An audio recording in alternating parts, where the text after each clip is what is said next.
everybody, and welcome to the City of Brotherly Love as this road trip wraps up with the first of a three-game series, the Marlins and the Phillies, coming your way from Citizens Bank Park here in Philly. With that, we say hi again, everybody, and welcome inside the broadcast booth. Paul Severino, Todd Hollinsworth. Email us if you've seen the sun, because we haven't for the last 10 days. It's been a while. Man. It certainly has been a while. Well, listen, new series, new town, and a new opportunity for this Marlins team to, I don't know, shake up maybe this playoff conversation. The Phillies' backs are against the wall. They have got to really get something done against the Marlins and the Mets here at home. If they don't, their season's going to be over. Yeah, they have really fallen on hard times. This is a team that was flirting with first place for a good portion of the first half, into the second half as well. Through August 5th, 63-48. Since then, they have won 11 of 34 games. Well, and they are trying to pull out all the stops. I mean, we see different lineups, different looks, all sorts of shakeups going on in Philadelphia, trying to find that winning formula. It has eluded them in the month of September, but as I said, they've got to figure out a way to get it done. And I'll tell you, they're putting as much emphasis on this game as the 7 games they've got against the Braves coming up a little bit down towards the end of this month. But the point is they've got to start winning now, so this is a great opportunity for the Marlins to step in and, well, I don't know, maybe ruin some parties, if you will. Who knows? I mean, from the outside, you'd say, sure, they're worried. But if you ask the Phillies, at least tonight, they'd say, nah, the kids are all right, as in right-handed. Oh, everybody is going to hit from the right side against Wei-Yin Chen. Well, and I guess there's some reasons for doing that. I mean, when you think about the 14 home runs that he's given up to the right side of the plate, but the one thing that really stands out, Chen has been throwing the baseball very well in the second half, and he's been dominating right-handed hitters, but you see what sometimes a desperate team will do. Stack it with guys who can hit the ball out of the yard, and they're all right-handed. Listen, this might feed Chen. If he gets into a good rhythm, he may own him. All right, we'll see how it all shakes out. First of a 3-game set. Zach Eflin on the other side of the pitching matchup. Last stop on this 3-city road trip, Marlins and Phillies coming your way from Citizens Bank Park in just a bit. First pitch next.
Sports Florida is brought to you by Southwest. Transparency, low fares, nothing to hide. By WB Mason. Who but WB Mason, the official office supply company of the Miami Marlins. By Chevrolet, see your South Florida dealer today. And by your South Florida Toyota dealers. Now, arguably the best mascot in the business. This side of Billy the Marlin. There you go. Okay, all right. Philly fanatic across the country. People love him. All right, so that's Zach Eflin on the mound. Here is the lineup that he will face tonight. It is presented to you by Southwest. JT Riddle in the top spot.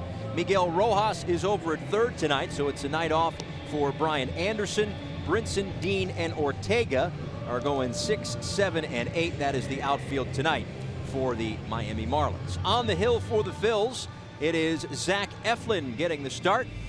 Kind of an up and down season for him. 22nd start this year. It's fair to say Eflin's really been struggling of late. You mentioned the 22nd start, third start versus the Marlins. Pitched well at Citizens Bank Park, 6-3 with a 3.81 ERA. But here's what you're focusing in on, and I think this might tell the story tonight. We'll see. Last 5 starts, just over 23 innings, 36 hits allowed, 11 walks, and a 7.72 ERA. Eflin has been scuffling. It's a big start.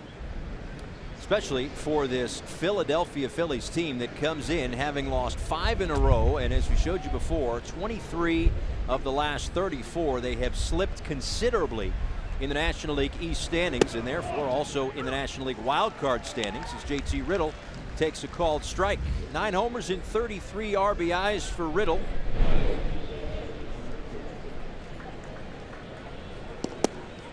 And outside, a ball and a strike.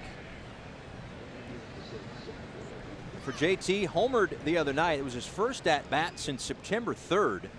Also hit, that was Tuesday. Then he had a rocket single on Wednesday. Still just needed those extra days. He was scratched, he was rolling, he was scratched, and now back. A couple of starts back-to-back and leading things off for the Marlins. Yeah, that's right. Making his third start atop the Marlins lineup in that one hole. Does have a .400 on-base percentage, 4 out of 10 plate appearances.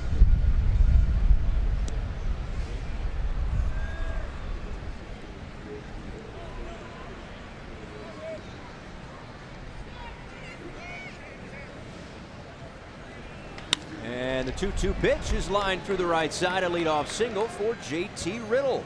Good way to get it going for the Marlins tonight. Yeah, no doubt about it. Nice job, JT.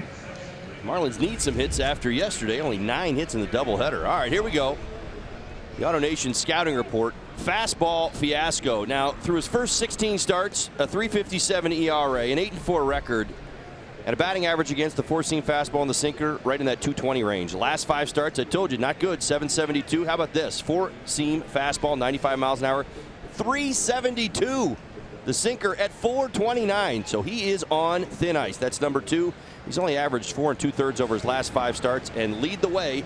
Leading off an inning, hitters are batting .342 with 4 home runs.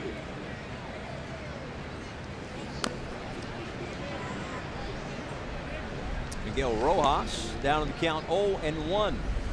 11 homers, 50 RBIs for Miguel Rojas. Had a home run that got him to 11, also got him to 50 ribbies. So he is the first Marlins shortstop with 10 home runs and 50 RBIs since Jose Reyes in 2012.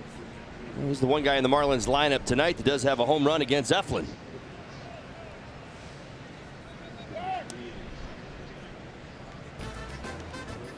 Back to game 2 last night. This was number 11, a no-doubter. Great swing. Got a pitch up from Vargas.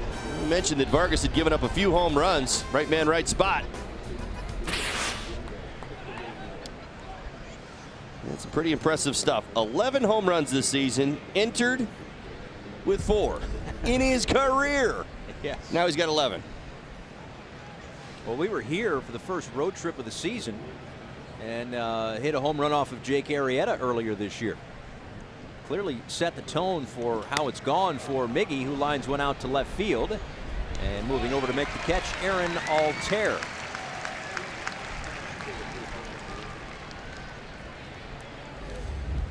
Let's get you the Phillies defensively behind Eflin tonight. Altair making his first start of the season in left field tonight. Now, he is an outfielder, and he started in other places, but his first start in left, you just saw him make the catch. Quinn in center, Batista in right, Santana making his 5th start at third base, Kingery at short, Hernandez, Hoskins, Ramos behind the plate. And something else to keep your eye on if you're curious. Ramos has caught Eflin 4 times this year. 7.20 earned run average behind the plate with Eflin on the mound.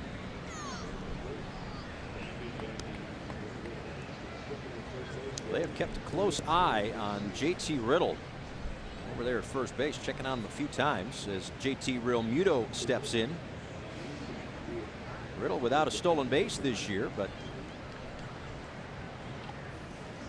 3 or 4 pickoff attempts already, as that one is in there on the inside corner, a called strike to Realmuto.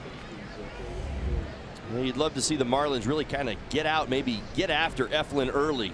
As I mentioned, a number of issues with the fastball and the fact that he's on thin ice. Marlins may not see him long. Kapler may go get him. Last start only lasted 3 innings, 60 pitches. To third, knocked down by Santana. They get 1. The turn to first is not in time.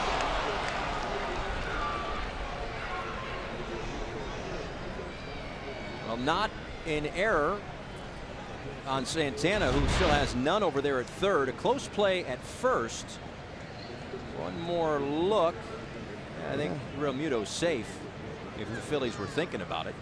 Yeah, left foot down before the ball's to the interior of the glove. No doubt beat it out. That little bobble at third base probably cost them the double play.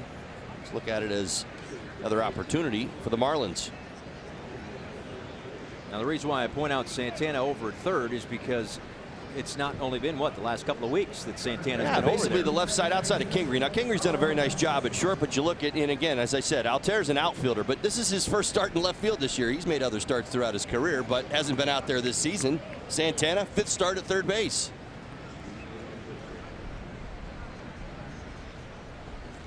Starlin Castro loops one right side for Cesar Hernandez. And the leadoff single means nothing to Zach Eflin. Wei-Yin Chen coming up when we come back.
Presented to you by Southwest. Cesar Hernandez has worked his way back up into the top spot in this lineup. He's gone from the top to the bottom to the top to the bottom.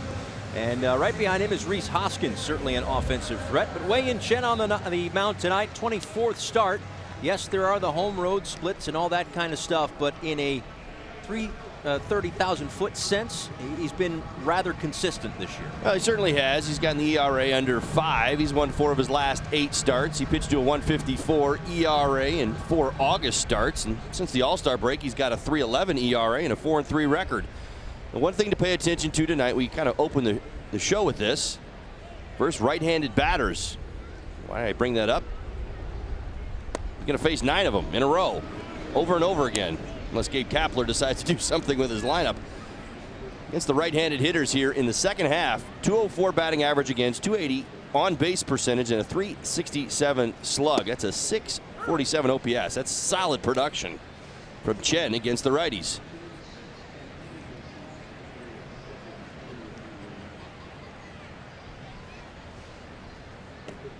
Low it in to Cesar Hernandez. 2 balls and a strike. 256 average on the season, 361 on base percentage. Those 83 runs. He is the team leader in that category. Also has 18 stolen bases. Tops on the Phillies club. Chop left side, backhanded by Riddle. Long throw to get him by a step. 1 away. Let's get you the Marlins defensively for tonight's ball game. 74 errors on the season, 8th fewest in Major League Baseball. Pretty solid job this year. Dean gets the start in left, Brinson in center, Ortega getting the start in right, Rojas and Riddle, that's the left side of your infield, Castro and Dietrich the right. JT Realmuto once again behind the plate, Chen on the mound.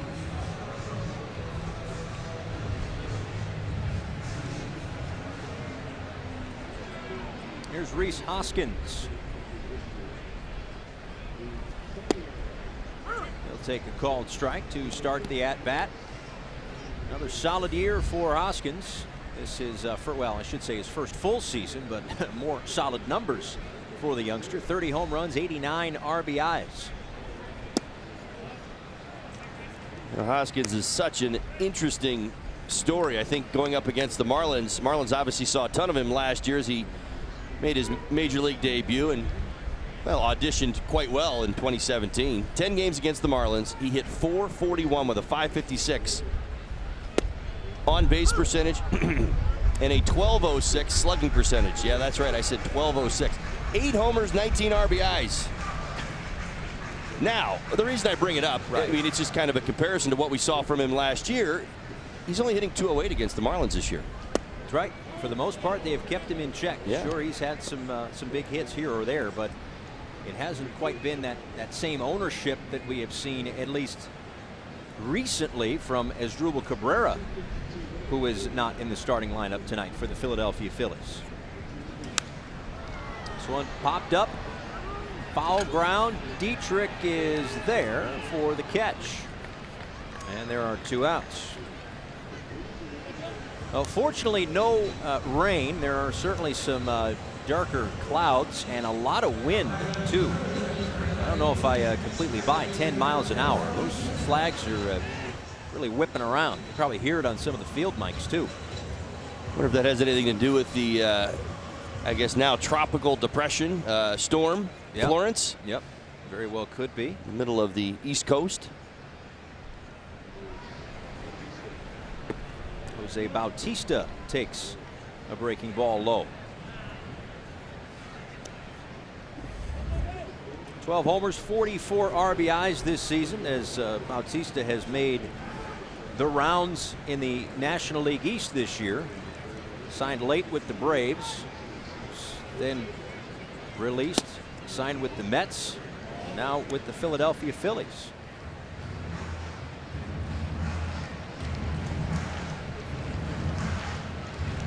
$11 more hits to get to 1,500 in his career for Bautista, who awaits a 2-0 pitch. Fouls it back toward us. 2-1.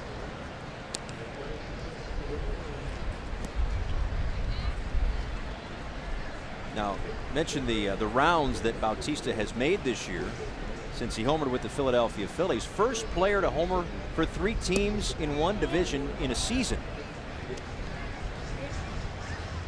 Guy who was a mainstay in the Blue Jays lineup for so long. Seemed like he hit about 500 home runs in a couple of years. Well, he's the one guy in the Phillies lineup tonight that has a homer against Chen. Sure, Chen knows that, why he was careful with him with the bases empty and 2 outs. The first walk of the night for Chen.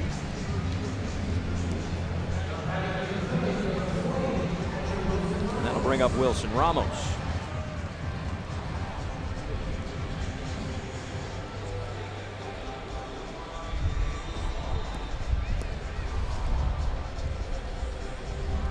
15 home runs, 66 RBIs, and a .314 average for Ramos on the season. Started the year with the Tampa Bay Rays, but hitting .404 with Philadelphia. A deadline deal. Came over to the Phils, spent a little time on the disabled list. Came over on the disabled list, I believe. That's right. You're right. Doing the bulk of catching. His bat, one of the few hot bats here in the month of September.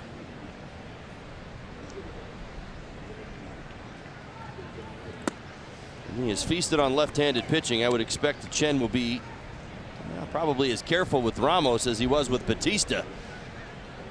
.330, 7 doubles, 6 homers versus the lefties this season.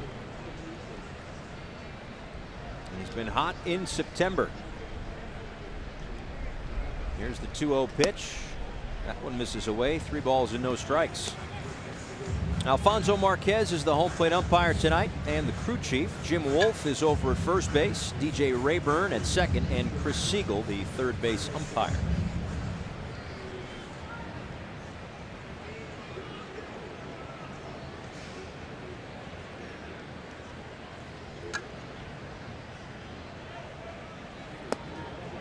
And back-to-back walks. 2 on for Carlos Santana.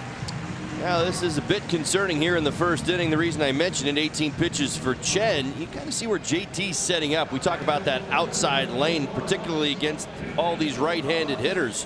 He likes to add and subtract. You'll see the fastball low and away to a right-handed hitter, followed up by the changeup. A lot of times a great sequence that he can get into if he gets that lane working. But tonight he's already missing with the fastball. You see JT kind of reaching back across the strike zone and missing to the inside part of the plate. Thankfully hasn't been made to pay yet for any of those misses.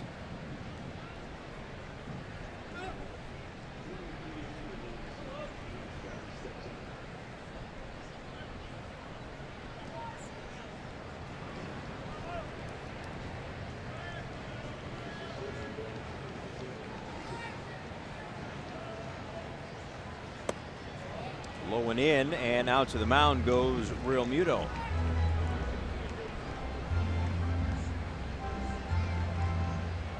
The ground out and a pop-up, and then back-to-back walks.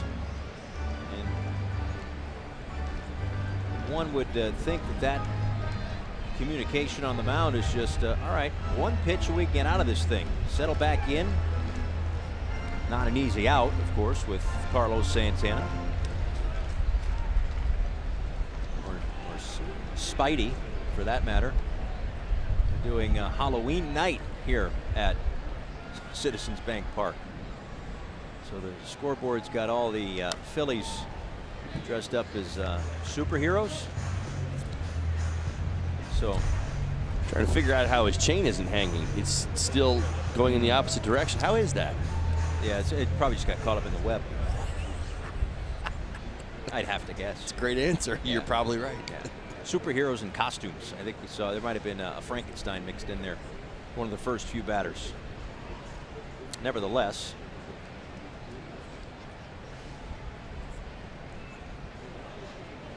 well, Santana having his best month as a Philly. 3 home runs this month, 958 OPS. Spins away, throw down to second, and on his way JT. to third goes Bautista, and he's in there safely. Wow.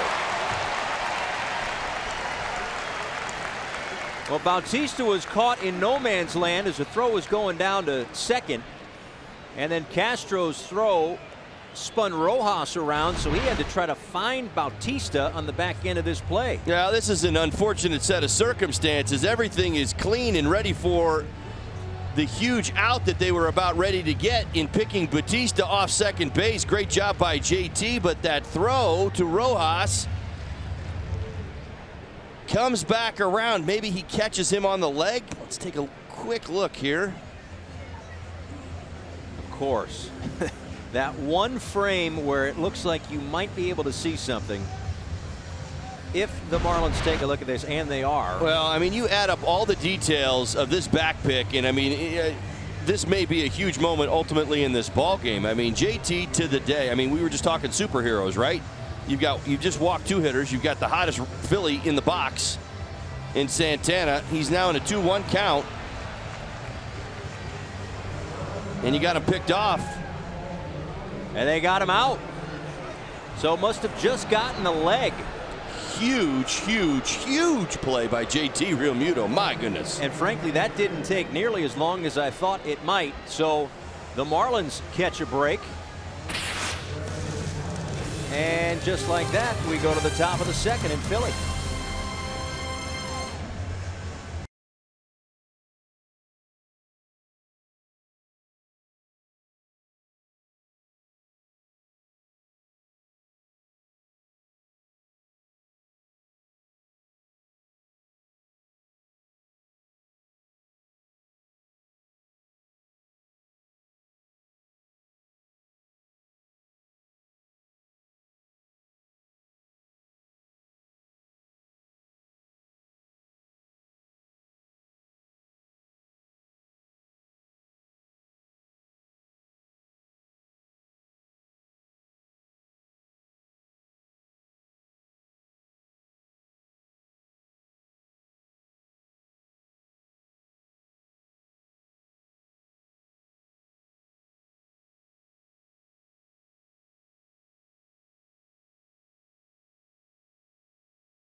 Goes the way of the Miami Marlins in that last half inning. Jose Bautista tagged out by Miguel Rojas over at third, and the Marlins get themselves out of a 2-out jam, and Wei Chen gets himself out of that jam as well. I'll tell you what, I know it's the first inning and sometimes I get a little too excited, but who didn't sense the momentum kind of really starting to work in the Phillies' way right there? As I said, Santana, one of the hottest hitters, and he started to get his act together against the Marlins. We talked about that this season. There'd been some ownership there, but had been swinging the bat. JT steps up in a huge moment and gets an out on the bases. Wow. And that does not happen often with the Philadelphia Phillies. Very careful. They have the second fewest outs on the bases in Major League Baseball this year. That was just their 34th. Only the Giants with 30 have made fewer outs on the bases.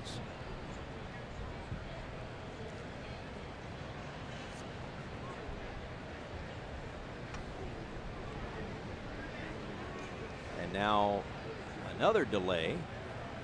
Yeah, they're deciding whether or not this inside slider hits Dietrich. Well, probably.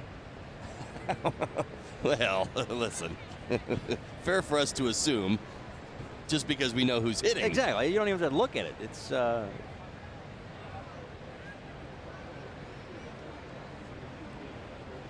they say it did not. So ball and 2 strikes to Dietrich. Dietrich, Brinson, and Dean here in the second inning against Zach Eflin.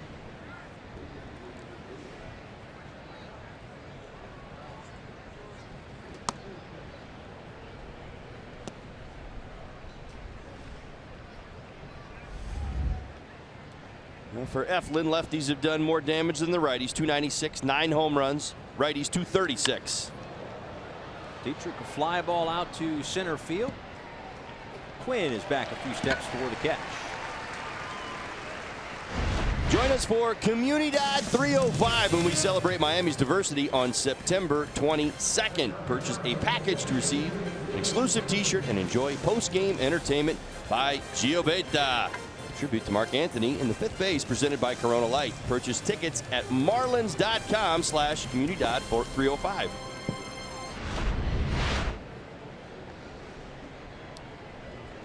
I will tell you what, there have been more delays in this ball game. Alfonso Marquez was looking back into center field to see if that's a, I'm guessing, if he was looking to see if that's a ball, either that one that's in the bushes beyond the wall, or if there is one, it looks like there's a white speck at the base of the wall, just to the right of that 409 marker out there in center field.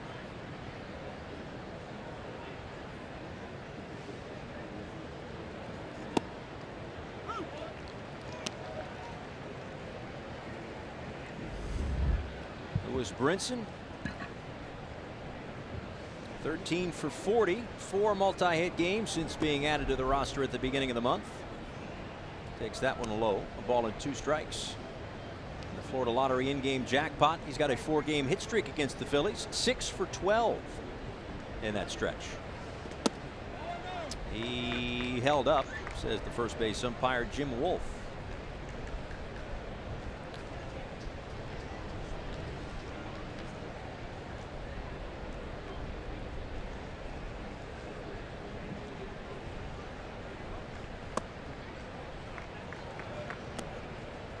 Nice job by Brinson all the way back to 3-2. A pitch he can handle.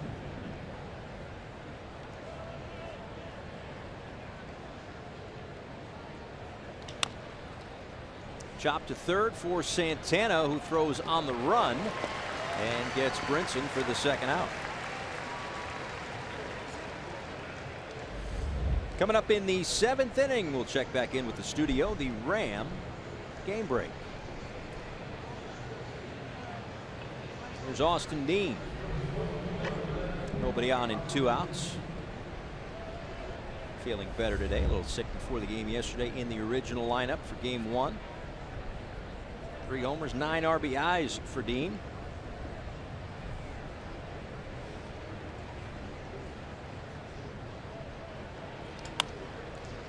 Rolled to second for Hernandez. And a 1-2-3 second for Eflin. Back to Philly in a moment.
Halloween night, the kids section here at Citizens Bank Park. Well, that's not creepy in the least bit.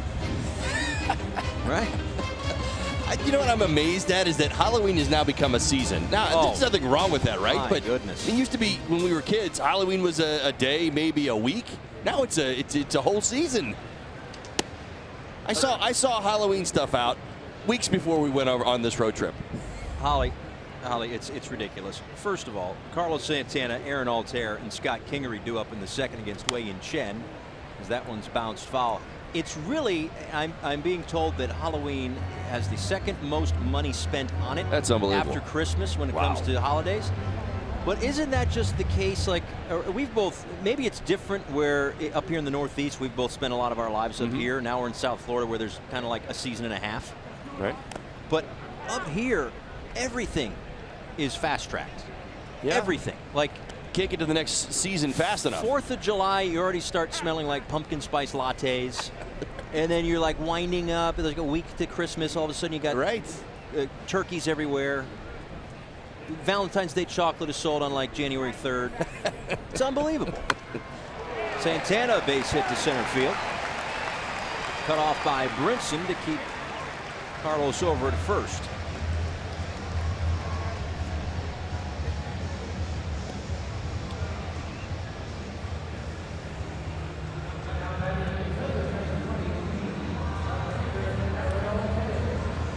That's like half pirate, half Joker, half Mardi Gras. Pirates? No.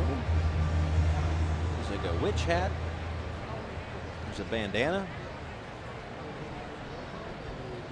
I don't know. Jessica's here. She'll figure it out. Aaron Altair takes ball 1.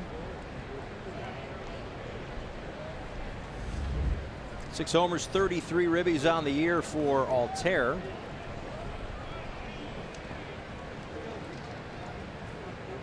A couple of homers in his career against the Marlins. And a strike on the outside edge. Well, Altair recalled from AAA September 1st. He was optioned in late July. It's been a trying season for Altair. He's certainly a talent. He's got some power. Had a big season for the Phillies last year. 1 for 7 here in the month of September with 3 strikeouts.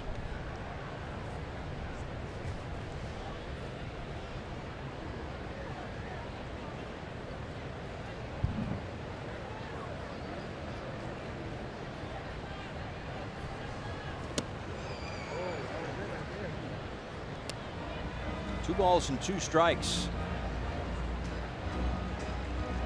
Well, Wei-Yin Chen, the beneficiary of a very nice play, a nice decision. Oh, he's one of the Power Rangers. That's cool. The blue one? I don't know which one that is.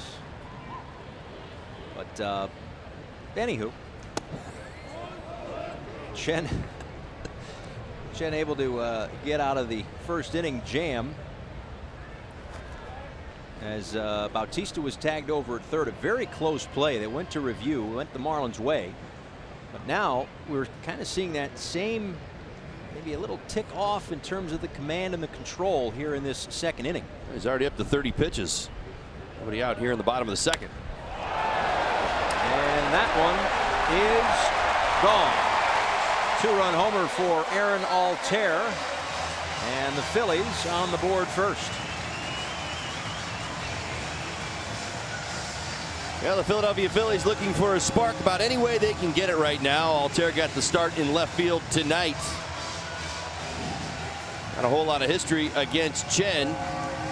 But I will say this, back-to-back changeups, not always a good thing. Especially against the right-handed hitter. The first changeup was up. He swung through it. That changeup leaks back out over the plate. So he got 2 consecutive looks at the same pitch, just in a different spot. Of course, when you split the plate, a lot of times that will happen.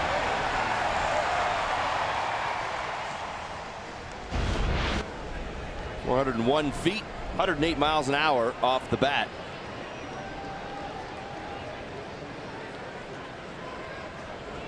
And in steps Scott Kingery. Ball 1.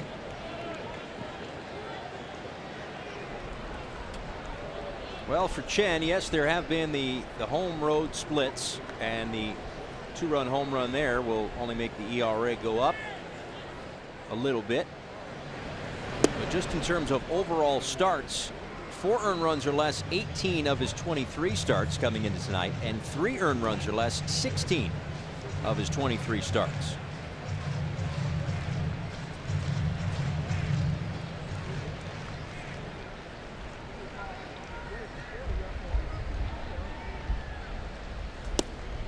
There's a called strike inside corner to Kingery.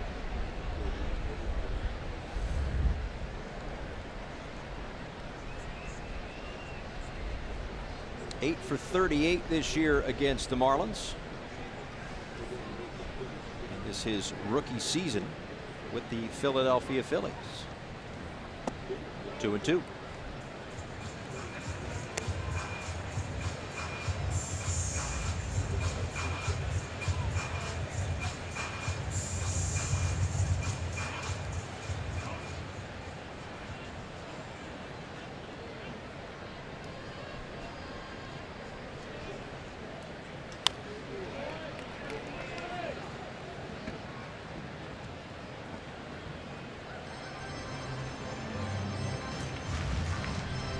Chen is yet to win in this ballpark. He's 0-3 in his 4 starts.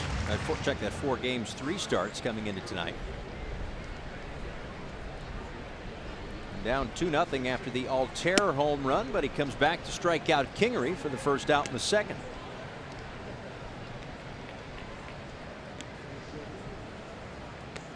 Manager Don Mattingly will see how this game plays out before making an announcement as to who is going to start the game tomorrow for the Marlins. For the Phillies, it'll be Vincent Velasquez on the air with the Marlins live pregame show at 6:30. First pitch a little after 7. We know it'll be a bullpen game. Threw out names like Harlan Garcia, Eliezer Hernandez for tomorrow. The hope is that neither one would be used tonight, as Eflin swings and misses, 0-2. Thought maybe either one of those 2 guys could give the Marlins anywhere from 3, 4, 5 innings tomorrow, once or twice through the order. But if Chen can't live in the strike zone a little bit more tonight, you would hate to go to the bullpen early in this one before you know it's going to be a bullpen game tomorrow. You may have some variables. He's going to be obviously upwards of 40 pitches. Picks up the second out there, second strikeout of the ball game, and here in the second inning.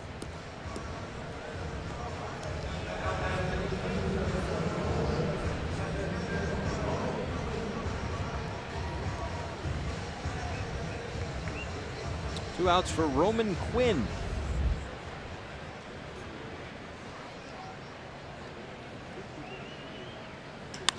And Quinn with a drive out to left field.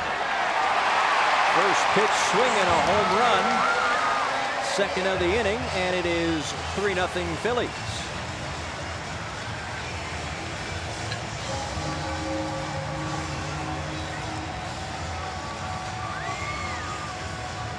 Yeah, no waiting around for the speedster. Quinn from the 9-hole.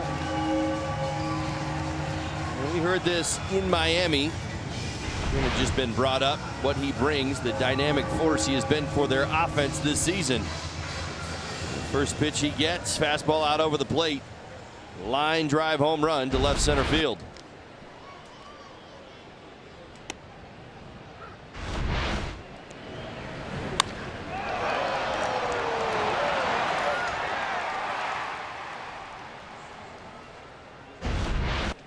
.393 feet for the home run. The second surrendered in the inning, and a 3-0 Phillies lead. Now that's the one where you get back to the dugout and you say, hey, Roman, what's he got?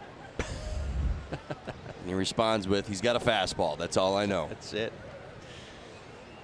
Well, for Quinn, the fact that he was able to trot around the bases could help. Couldn't even tell you that he's been dealing with a small fracture in his right foot, but playing through it. So even though he does have the wheels, didn't need to use them right there with the home run trot. Up the middle, but stabbed by Chen. And that'll do it in the second inning. Chen frustrated after giving up a couple of home runs. 3-0.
Citizens Bank Park. This copyrighted telecast is presented by authority of the Miami Marlins and may not be reproduced or retransmitted in any form, and the accounts and descriptions of this game may not be disseminated without the express written consent of the Miami Marlins.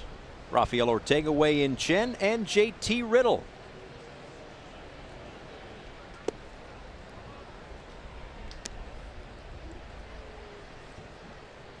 Well, for Ortega, hit in 19 of the 29 games he's played with the Marlins. 7 ribbies.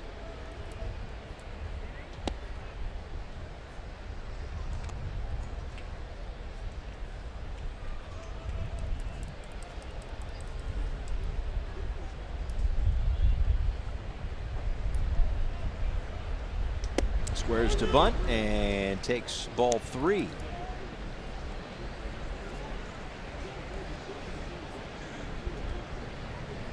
Did get a hit in game 1 of the doubleheader yesterday. That snapped an 0 for 19 for Ortega.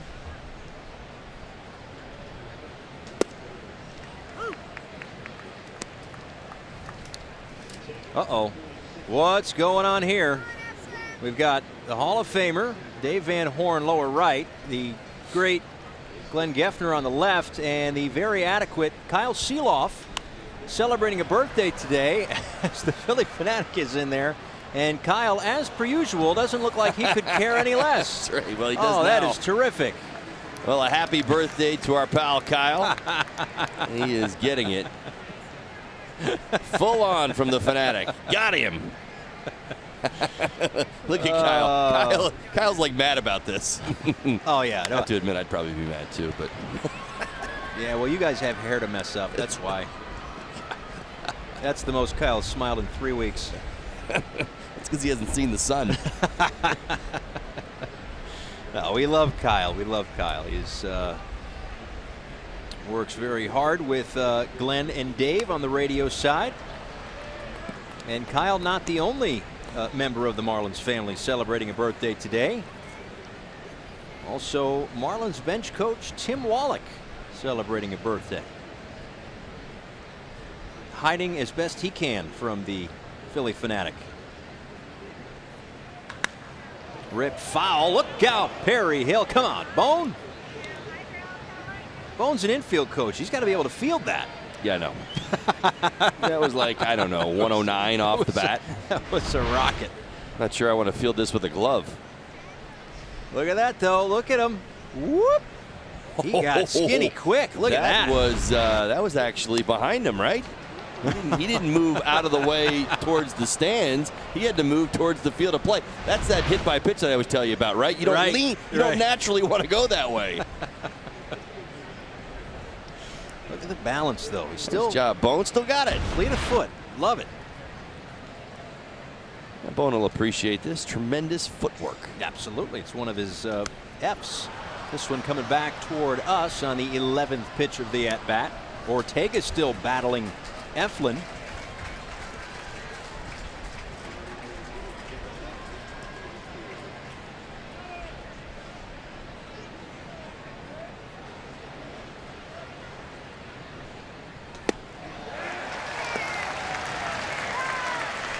Ortega on the 12th pitch of the at-bat.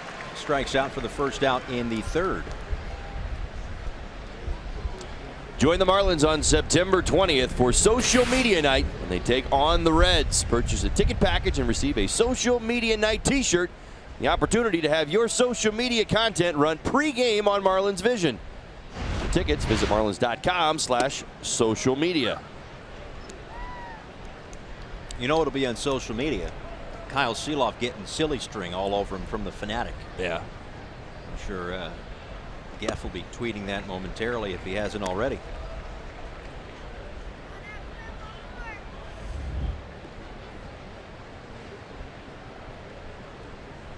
The 0-2 to Wei-In Chen is through the right side, a base hit. Run, run. And he will get there. Bautista thought about it. He was playing almost like that shift position, that rover position. From our perspective up here, I saw this developing. Batista hard charged this line drive. As soon as Chen hit it, I was like, he's got to run. Watch Batista. He comes after this hard. He's thinking, all right, I got to throw. I got to play at first base. That third baseman coming back in him. Batista early on in his career. That's right.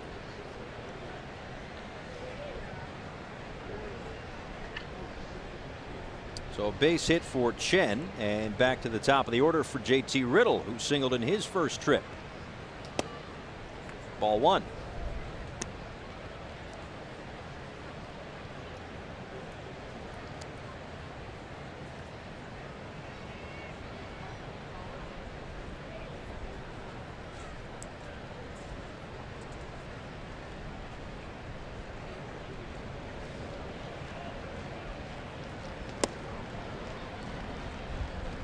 Phillies had the day off yesterday, but prior to that, they had a game Monday. They haven't had the greatest of weeks either in terms of weather.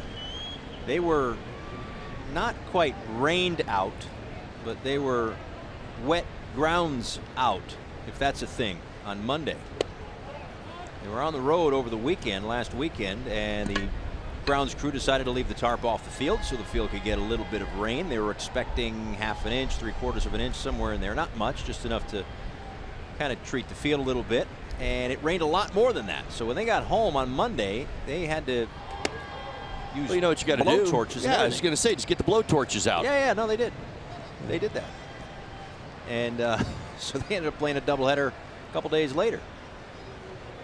They lost all three of the games against the Washington Nationals, as after the walk, Rick Kranitz is out to talk with Eflin.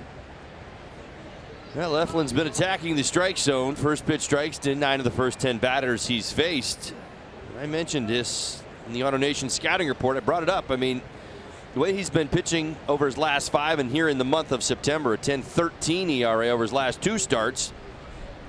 You know, just his pitch count alone was a tip-off to you and I both, Paul, in that Gabe Kapler is just not going to allow him to work through a struggle or a bad inning or anything like that that might happen. You'll probably see the Phillies bullpen start to stir if you see a hit or two right here from Rojas and Real Muto. Fewest pitches in any start that he has made thus far this year. 60 last time. How many guys out. were in that bullpen? What, 15? I don't know. We might find out by the end of this 3-game series. That one at the top of the zone to Rojas, 0-1. No, I think that's a senior class at a freshman high school somewhere. Senior class at a freshman high Listen, school. I know they're not all Doesn't players, make but I sense. got 17. Hang on, let me try that one again. Can I do that one again for the re-airs? That's a senior class at a local high school. Yeah. That's much better the second time around. Usually is. Yeah. It's like you're putting. That's right. And the third. Point being, there are a lot of arms and a lot of options, and just in watching games and looking at box scores, Gabe Kapler is not shy to go to the pen. Right here, 2 on 1 out for Miggy Rowe.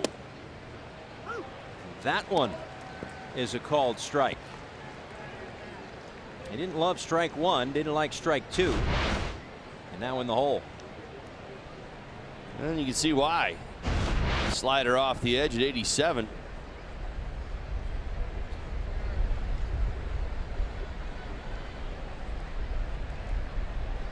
Nice pitch, borderline at best.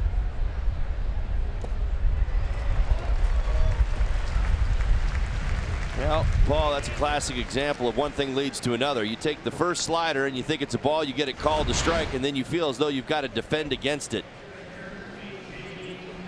That's where the battle between the ears really goes on in that situation. You know it's coming. He's like, all right, I'm getting 3-4 inches on that outside edge. I'm going to go back out there again. Eflin should.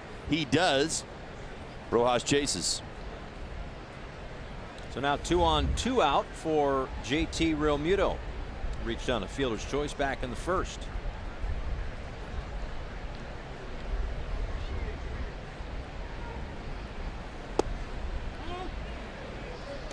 That's ball 1.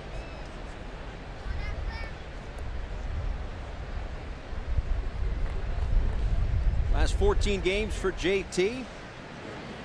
14 for now 47, right around 300. 4 homers, 9 RBIs, and a chance to add to it if he can come up with a 2-out knock here in the 3rd.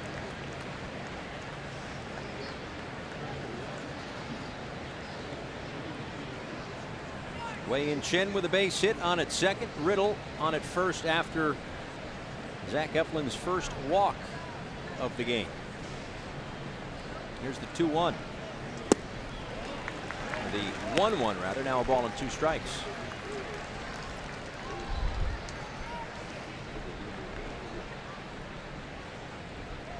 JT hitting an even 300 with runners in scoring position this season.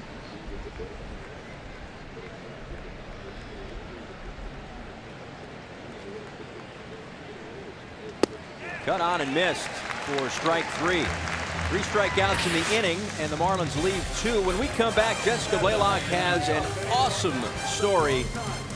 We'll have that next.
Out with a very special guest. This is Jay Handy, who grew up a huge New York Yankees fan, and he has a very special connection to Marlins manager Don Mattingly. Jay, when's the first time that you had a chance to meet Donnie Baseball? Well, it would have been 30 years ago, 1988. I was a Make-A-Wish kid at the Boston Children's Hospital. My wish was to sit in the Yankees dugout and meet Don Mattingly. And so, 30 years ago, almost to the week, I was able to sit down in Fenway, mind you, and meet my idol. So the first time that you met Don Mattingly, you were 9 years old, battling cancer. The second time was today, cancer-free, with your family. What was that experience like? 30 years later, it's amazing. It was a 40th birthday surprise for me, and of course the hook to it is my daughter's first name is Mattingly. She's 9 years old today, and which is crazy because the same age as me when I had Burkitt's lymphoma, and 30 years later, it really is a testament to everything that Make-A-Wish does and everything that Don has done along the way. What's the most important thing that you want people to know about not only your experience of beating cancer, but having the opportunity to meet Don Mattingly and be involved in Make-A-Wish Foundation? Since I was a little kid, I knew about what the Make-A-Wish was before I had cancer. And so it's crazy to think that it's 30 years later. And, oftentimes you hear about these stories, but you never think about what happens after the fact. And not just the kid benefits, but the family and the parents that surround them. And so, to be able to come back here 30 years later and hang out in the same, set situation and have my daughter meet my idol, who is now kind of passed along to her idol, you know, it shows the real power of what Make-A-Wish has been. You know, they're just such a great organization. And most importantly, to come back cancer-free this time. Thank you so much for your time, guys. This is such an incredible story right here. Yeah, it absolutely was. And again, thanks for bringing that to us, Jessica and Jay. Continue fighting. Obviously, terrific stuff there, and awesome to see this. We kind of heard that this was brewing and that this could happen, right. And to actually see it kind of unfold in the dugout today, I know was really special. That's for those what's involved. so incredible about the story is how often do you see, something that you see a high fastball from Chen puts Batista down for out number 2 here in the third.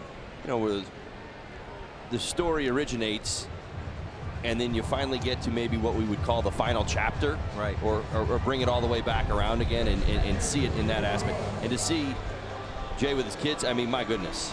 Well, that was, and again, that was one of the things that at the time they thought may never happen. Right. Burkitt's lymphoma at the time had a 50% survival rate, and doctors at the time thought that because of the chemotherapy that he was undergoing, that he would be infertile as an adult. And here he is with 2 beautiful kids, and they've been married 10 years, he and his beautiful wife, and now being able to kind of go back in time and 30 years later, or a little less than 30 years later, but be able to kind of relive it in a sense, and knowing just how far you've come. Awesome, awesome stuff.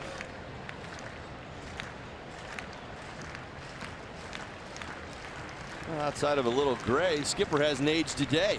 That's right.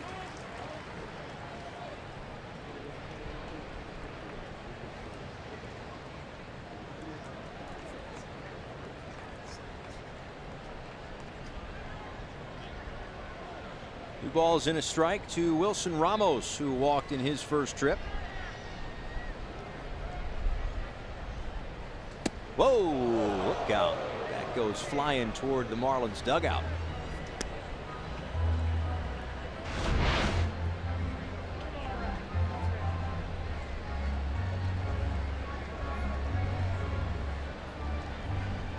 It's hitting right at Brigham and Straley.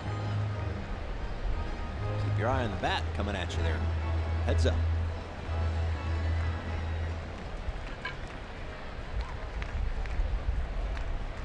Now the 2-2 to Ramos. Yeah, aim at your own dugout. There you go.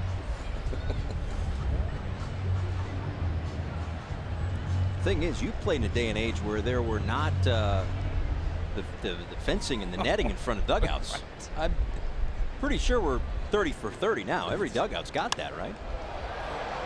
Out to right center field. Ortega will make the play and end the inning. So a 1-2-3 third as Chen gets back on track, but the Marlins down 3-0.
Heading to the top of the 4th inning. Time for the Toyota Inside Look. Well, if you're the Phillies, right about now is crunch time, or go time even. Toyota Inside Look shows us they are 7.5 games behind Atlanta. Their magic number, the Braves, dwindling at the moment. 6 games out of the wild card with 17 games left. 11 games against 500 or better clubs, including 7 of their last 11 games against the team they chase. Well, in the division. I really think that their start to September has kind of backed them into a corner. I think go time with an exclamation mark is about as appropriate as it gets. I guess what I think is so interesting, well, we'll find the seats. This last time we saw the Phillies in Miami, it was like, oh, remember the Phillies are going to play the Braves end of September, 7 big games. Oh, we're just kind of biding time until we get to the big meetup. Right. You got 4 in Atlanta, you got 3 here in Philadelphia. But my point is that story has gotten out of control. Certainly has. Fly ball out to right, and Bautista makes the play. The Philadelphia Phillies have fallen so far back that this series, this weekend, and when we opened the show, I meant it. This is a huge, the Philadelphia, if you're a Phillies fan, you're not saying, oh, we need to take 2 or 3 from the Marlins and 2 or 3 from the Mets. You're thinking 5-1 or 6-0 against those 2 teams at a minimum is what we're going to have to put out there to make those games matter. They've got a road trip. They've got, and I told you how bad, you know how 4-game series, you've seen enough now. 4-game series, they wear you out. Yes. They're big series. They have back-to-back 4-game series against the Atlanta Braves and the Colorado Rockies. We've talked Rockies baseball just over the last couple of days. What's going on in Colorado? And the reward for surviving that, if they can? Right. You get the 3 Braves more again. with Atlanta. Chop left side, and that is Santana to make the play. Phillies had the infield shifted around on Dietrich for out number 2.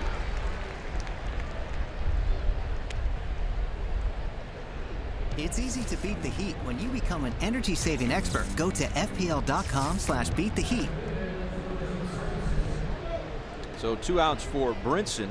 Now at the start of play today, the Atlanta Braves magic number is currently 10 on the Phillies. So that's any combination of Phillies losses and Braves wins shaves a number off that magic number. So it's a lot different if, let's just say the Phillies win games and the Braves also win games. Now the Braves are just chopping 1 off. But when those games get to be head-to-head, you got 2 at stake.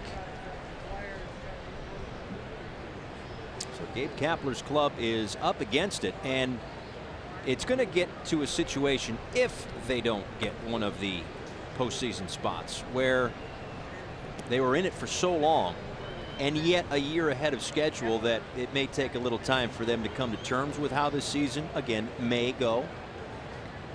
But I would think that certainly a growing experience for the youngsters that they've got here, the team that they've got here. Well, listen, this is a progressive conversation. The Phillies look like they're going to contend, and they look like they're willing to spend money in free agents. There's a lot of things that I think are going right.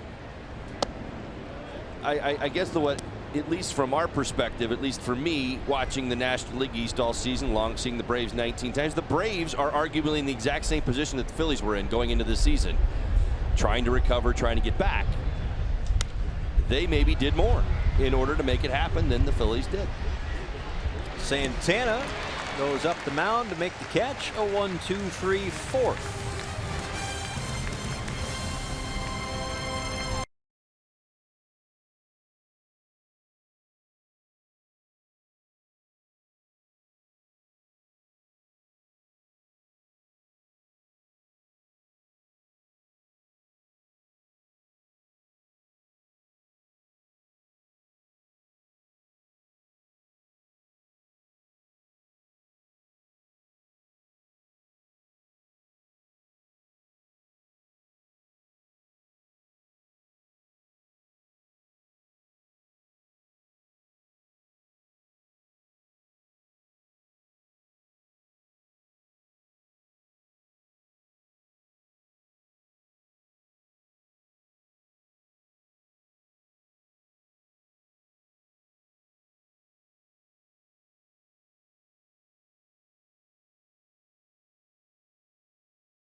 Miami Marlins baseball on Fox Sports Florida is brought to you by Southwest. Transparency, low fares, nothing to hide.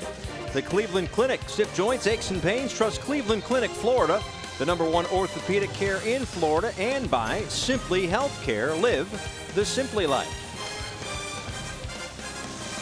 3-0 Phillies. Bottom of the 4th inning on the way. Paul Severino, Todd Hollandsworth, Jessica Blaylock with you. First of a 3-game series to wrap up this 3-city road trip. Certainly been broken up by the weather. We thought that we'd have no days off on the road trip, and it's been really anything but. Rained out on Sunday in Pittsburgh. Rained out Monday in New York. We don't have to go through the whole thing again. We already lived it once, Holly. Thank you. Yep. I didn't even have to give you the nasty look. No, I know. But yeah. So, but on a serious note, we certainly have our best wishes out to those in the Carolinas being hit, and hopefully being able to manage what's going on with Hurricane Florence.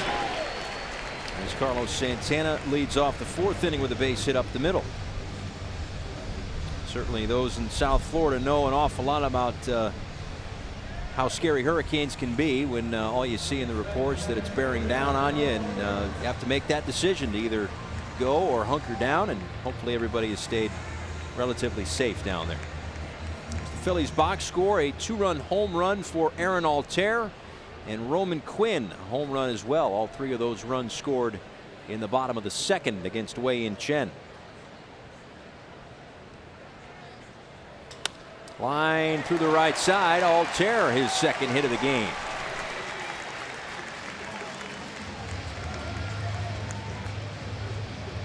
Well, it's the same 2 righties that fired up the Philadelphia Phillies in that 2nd inning.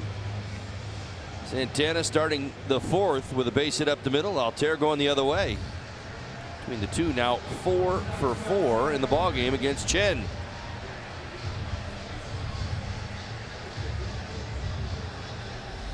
Scott Kingery, strikeout victim in the 2nd inning, 1 of 3 thus far for Chen.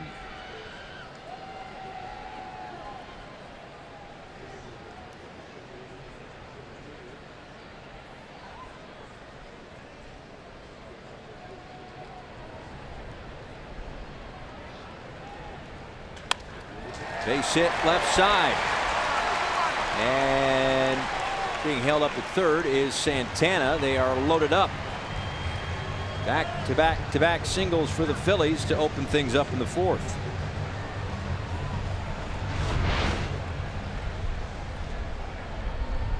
Well, I'll tell you what, Philadelphia Phillies are jumping into the box, ready to swing the bat. The first good strike they get.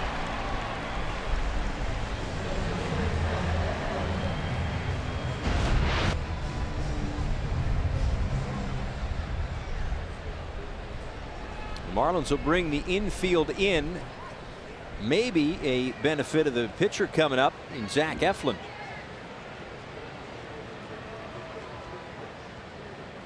Although Eflin does have a home run this year. That one fouled back to the screen. And each one of the 4 Mets starting pitchers in the last series had a hit. So the way things have gone the last few days for the Marlins, the opposing pitchers not necessarily easy outs. But Chen ahead in the count, 0-1.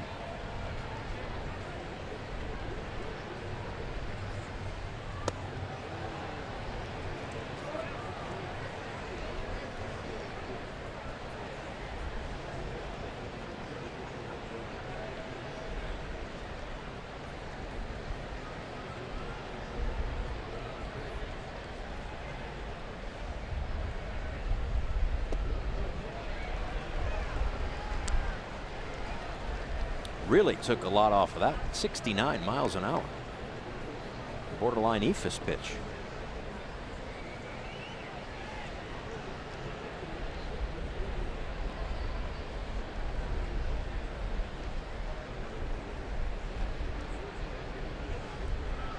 Here's the 1-2, swung on and missed. That's a big strikeout for Chen as he gets Eflin for the first out in the 4th. South Florida Honda dealers present Marlins Live, the pregame show. Craig Minervini, Tommy Hutton, Gabby Sanchez back in the studio. It'll be a bullpen game for the Marlins. The starter is to be determined or announced against Vincent Velasquez of the Phillies. Here's Roman Quinn, who homered his first trip. Marlins this time have the corners in, middle infield back, with the bases still loaded. That one misses in the homer. Yeah, the first pitch Roman Quinn sees, he unloads on. 7 miles an hour off the bat.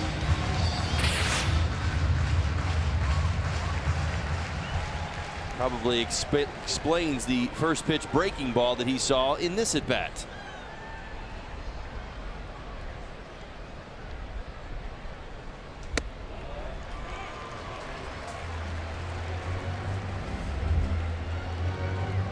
.346 for Quinn, even higher since August 16th. 21 of 52. 11 runs scored, 2 homers, and 6 RBIs in that stretch.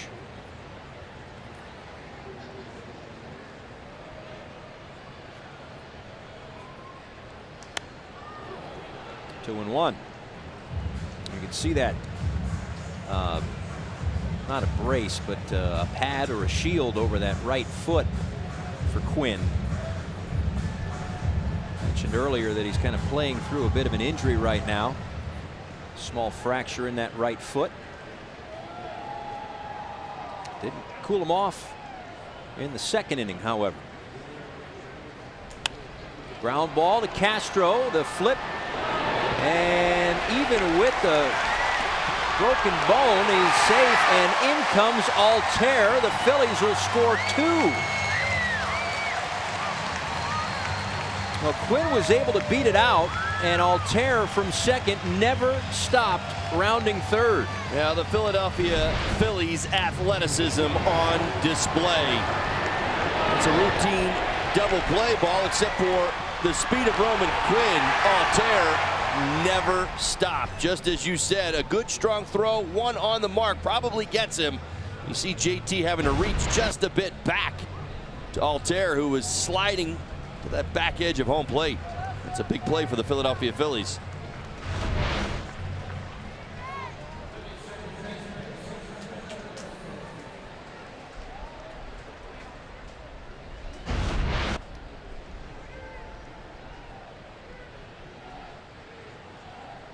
Here's Cesar Hernandez. I feel like you've seen that, and I could be wrong, but more so as Teheran Guerrero is up for the Marlins. You've seen that more now with replay, where they're that trail runner, basically where Altair was, that just never stops because you never know what's going to happen at first base, so you just keep playing, right? Almost like there's a fourth out in the inning, if you will. Well, I mean, listen, you know, I saw it in my generation an awful lot. Guys felt like they could take full advantage if they hustled, because, you know, you're going through the mechanics and the routine of trying to turn a double play, which is never an easy thing to do. But it also forces your first baseman to react, catch, throw, come off the bag, and be on line, be on target. It's not an easy play, not one to pull off, because here's the other thing. I'm sure Dietz sees that guy going. I mean, I've been in this position before as a first baseman, where that guy is coming around third base, but you're still waiting on the throw. And really, you have to decide for yourself, how long are you going to hold? And you try to hold till the very last second and still get that guy at first and be ready to make a throw home. It's a very, very difficult play to pull off. And Hernandez goes through the right side. Quinn will stop at second. 2 on and 2 out for the Phils.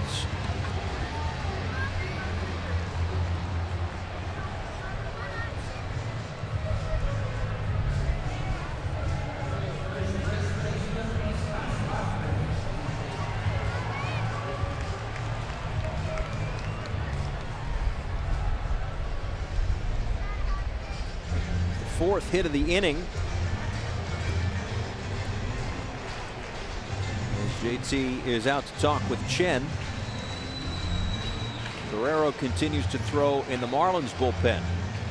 Well, every Philadelphia Philly has at least reached one time, except for the starting pitcher Eflin and Hoskins, who's in the box currently.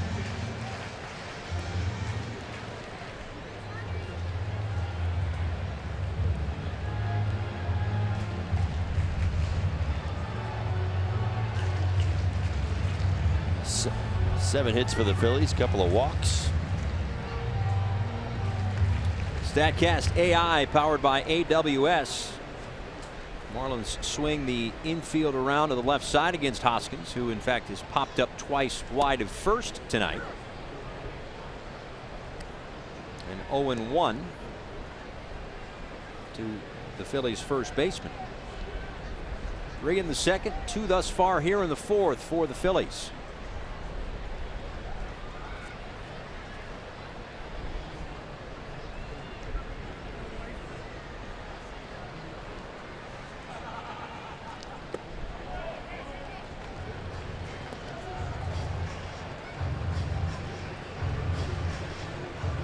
Reference that 34-game stretch the Phillies are in the midst of right now, where they've lost 23 of 34 games. Prior to that, the 111 games before this stretch, 4.4 runs a game, but in their last 34, about 3.5 runs per game. However, tonight, no such issues with 5 on the board, 3 2/3 innings into this one.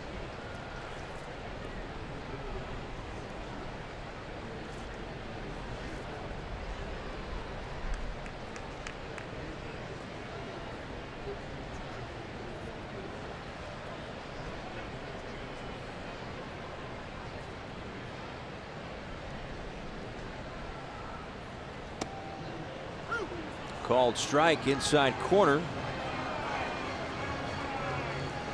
Hoskins talks it over with Alfonso Marquez. Borderline pitch.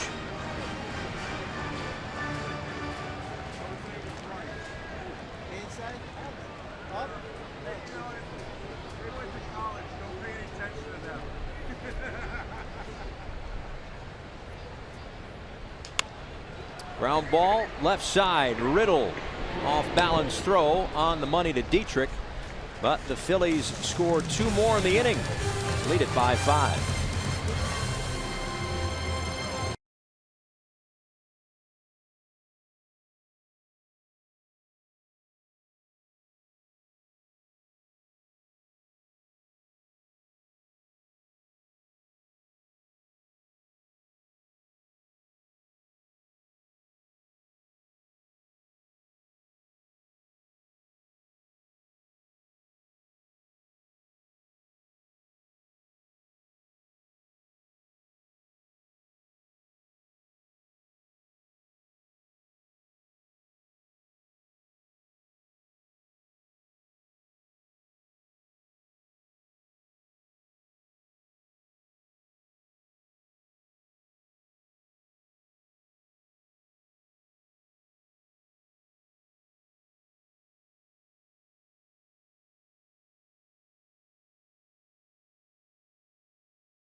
As the Phillies push 2 more runs across in a rather aggressive heads-up base running sort of manner.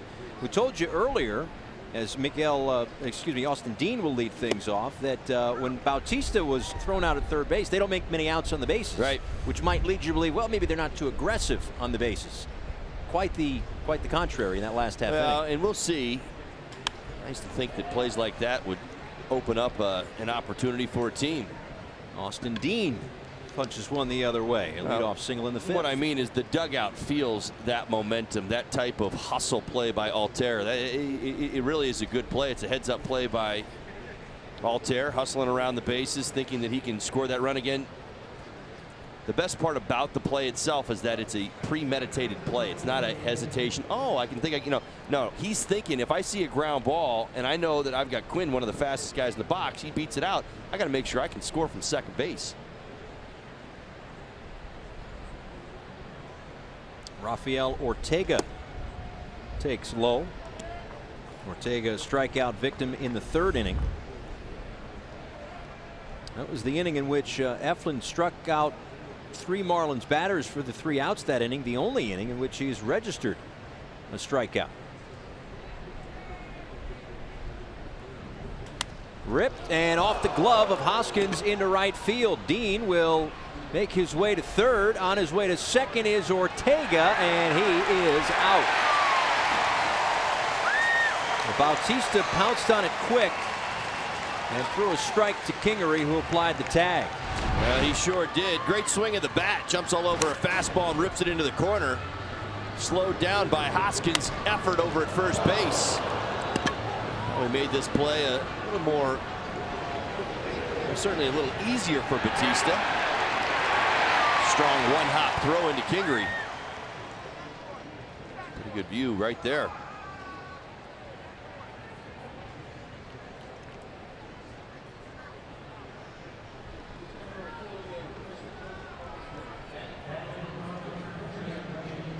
So Chris Bostic will pinch hit in Wei-Yin Chen's spot,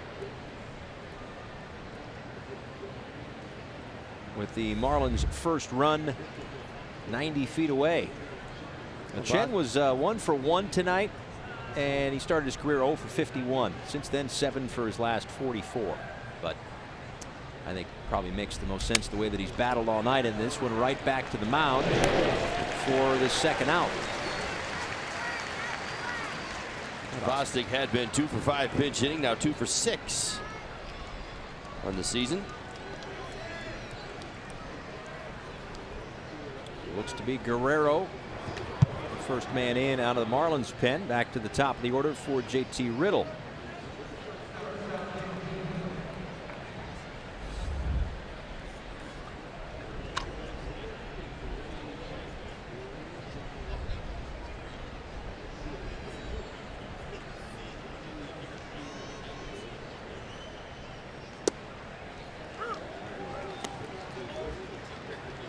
And 1 to Riddle, who has reached twice, a single in the first inning, a walk in the third.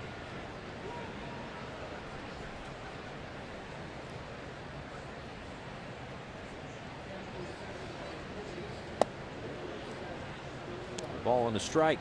Now going back to his return, a few days off, kind of the little bit of a wrist injury that he was dealing with. Riddle has been putting together some of the best at bats in the Marlins lineup. I think that's for the most part why you see him in that top spot tonight. He's been all over the fastball since his return to play. Base hit in the first, ripped it to right, walked in the third. Well, we hadn't seen him for about a week, and then all of a sudden there he is in the box, and then crack, home run, upper deck, like it's nothing. I asked him about that yesterday. He said to me, he goes, yeah, you know, I just tried to stay ready. I'm like, wait a minute, you haven't played in a week, and I know you didn't go down and you didn't play any rehab games. I mean, right. Yeah, there were no sim games set up for you. You basically, you know, worked on your swing. I certainly understand conditioning that, but you just stepped right back in the box and turned around 92 and hit it in the upper deck. I mean, after taking a week off, how do you do this? Just stay ready. All right, sure, whatever. He is, tell you, since he's been back, he's been locked in. Yeah. Too many people that can get a fastball by him right now.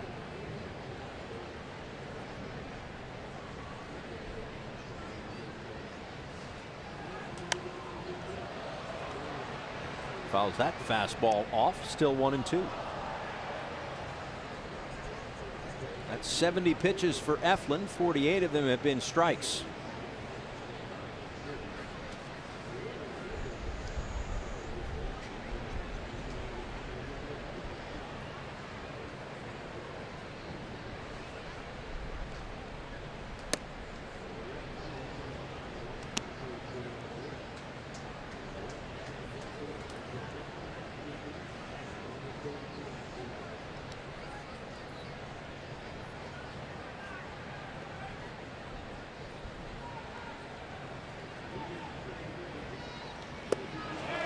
Cut on and missed. And the Marlins can't do anything with the leadoff single in the 5th inning. 5-0.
Check in with Jessica Blaylock. Hey, Paul, the Marlins' final homestand is rapidly approaching, and the organization wants to say thank you to all of the fans. So they have so many cool events that are planned for this final homestand. Take a look at them all. Let's start with Thursday. We've got a Throwback Thursday, a bobblehead giveaway. It's social media night. Then on Friday, there's going to be meet and greets with Marlins players. There's going to be a memorabilia sale, that is, through the Marlins Foundation. Saturday, complimentary food, post-game fireworks, retail sales. Then Sunday, a Marlins swag bag giveaway, and then select Marlins members are going to receive players' jerseys right off of their bags following the game. For full details, visit marlins.com. We want to make sure that everyone is out for the Marlins final homestand, guys. Jessica, thanks a lot. Yeah, looking forward to that, even though it's always, a little sad toward the end of a season, especially for us who spend a lot of time with one another. Is that right, Todd? Some may argue too much. That's right. Too much time together. 5.5 hours worth of rain delays. Just it's the tip of the iceberg. Chit-chatting about a lot of stuff. Teheran Guerrero's into the ball game. Jose Bautista, Wilson Ramos, and Carlos Santana. You certainly hope that Guerrero takes full advantage of any and all opportunities he gets the rest of this season to kind of get things back in line a little bit. He continues to impress with the high velocity fastball. His command's been a little off lately. I really do think that's affected the slider and that occasional changeup that he throws. But certainly love to see him finish with a flourish here with the last couple of weeks of the season.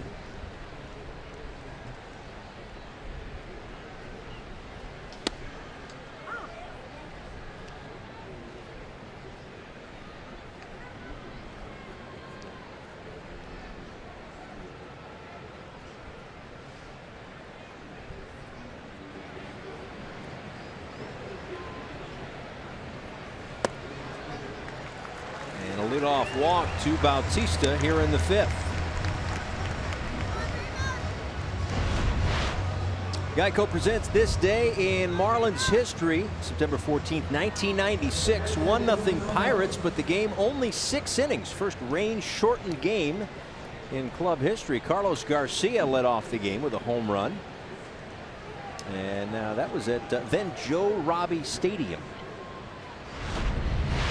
Ballpark, stadium, facility, whatever you want to call it. Went through about, seems like 500 name changes over the years. But at that point in time, it was Joe Robbie.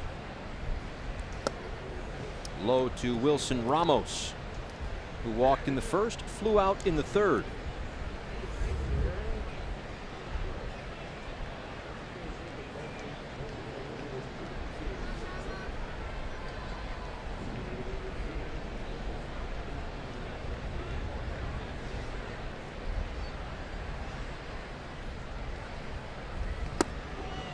Little low, 2-0 elsewhere in the National League East. The Mets in Boston tonight, and New York has a 5-0 lead on Boston. Jay Bruce with a 2-run home run, and Jeff McNeil with a home run. Well, that's shocking. Yeah, right. Noah Syndergaard on the mound. McNeil certainly lived up to the billing as we made our way through New York. Staying red hot for the Mets. His average currently with a 1 for 3 night tonight is at 335. And the Washington Nationals tied with the Atlanta Braves. Of course, the Phillies have a close eye on that one. That's a 2-2 ball game right now. Top 3 in Atlanta.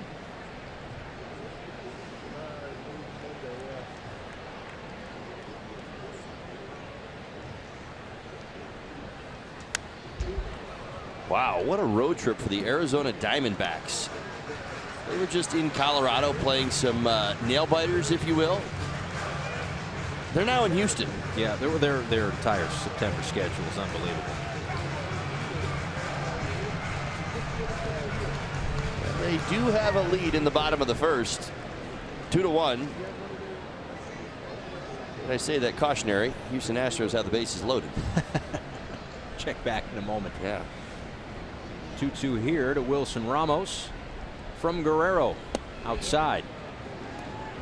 Yeah, the D-backs started September wrapping up a series with the Dodgers, then 2 with the Padres, 4 with Atlanta, 4 with Colorado, 3 with Houston, which they're starting that series right now, 3 with the Cubs, 3 more with the Rockies, 3 with the Dodgers, and then a well-deserved day off before they finish the regular season against the Padres as Ramos strikes out for the first out here in the 5th. A nice job by Guerrero getting back into the strike zone, able to get the 97 by Ramos.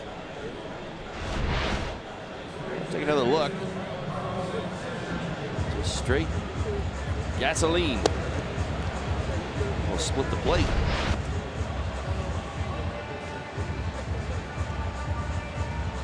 The National League West is certainly something to keep an eye on. Right now, Colorado is up a 1.5 games on the Dodgers and 4.5 on Arizona.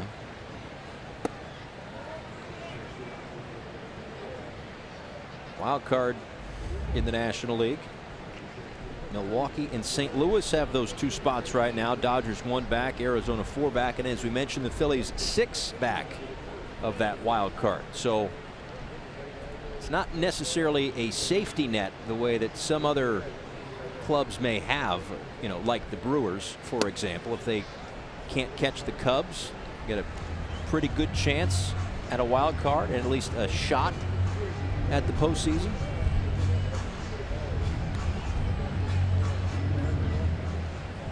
Three on the right side of the infield against Santana, who was ahead in the count, 2 balls and no strikes.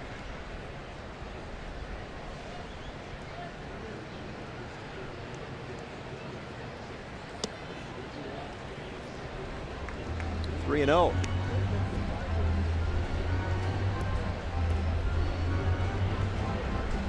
A couple of singles and a couple of runs scored for Santana.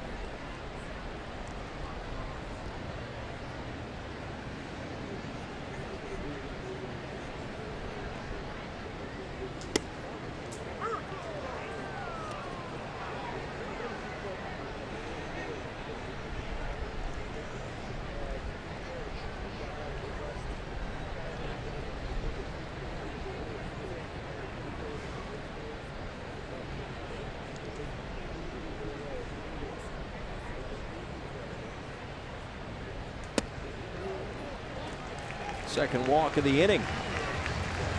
Santana has now reached base all 3 times tonight. Pitching coach Juan Nieva is out to the mound to talk with Guerrero. We watched a lot of his struggles here in the second half. So much of it centered around the inability to throw consistent strikes. And it's not so much, it really doesn't show itself, Paul, in that he's walking tons of hitters. I know he's got 2 walks tonight, but if you go back and look at the numbers here in the second half, really what it does speak to is his inability to find the corners, and then when he feels forced to really throw a strike, that he's missing down the middle of the plate. We've seen him hit harder more in the second half than we really ever did in the first half. So much of that is really just learning how to work around that strike zone, where you can make mistakes and where you can't get away with it nearly as much. Certainly we talk about this all the time, but the ball down the middle of the plate, whether it's 105 or 85, usually gets hit pretty hard. So now 2 on, 1 out for Aaron Altair, who had a 2-run homer in the second, singled and scored in the fourth, and takes ball 1. And that run scored was while he was on second base on a ball on the infield, a double play ball that wasn't turned, or a ground ball that wasn't a double play. He never stopped rounding third. 2-0.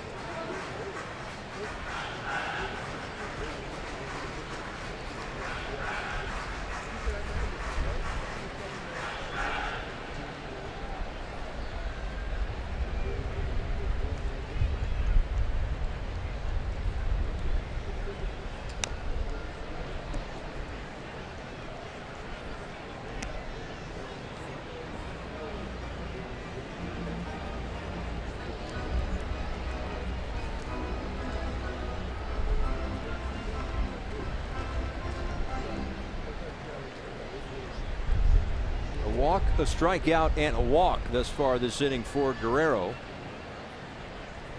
He is set to deliver a 2-1 to Aaron Altair.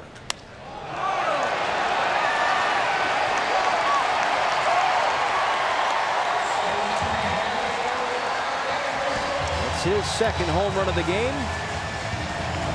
And the Phillies have blown it open here at Citizens Bank Park. Well, the Philadelphia Phillies were looking for a spark plug in this series, maybe to ignite them through the remaining games of this homestand. Altair raised his hand first. Base running, 3-hit game tonight. His third 3-hit game this season. Now watch where JT sets up, and you see that ball drift back in at 96.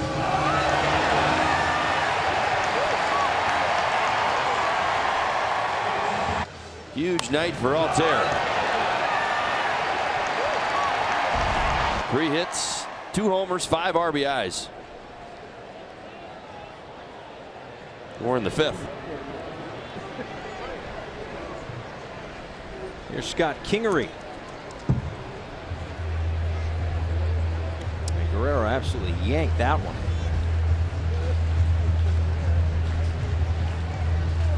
21 pitches for Guerrero and just 7 strikes.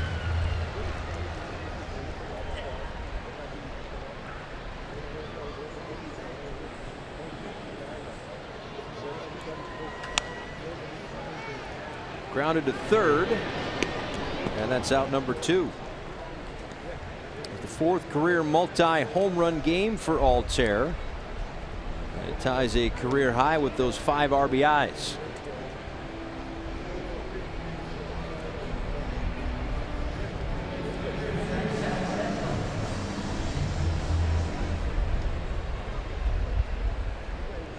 Beneficiary of all this run support, Zach Eflin.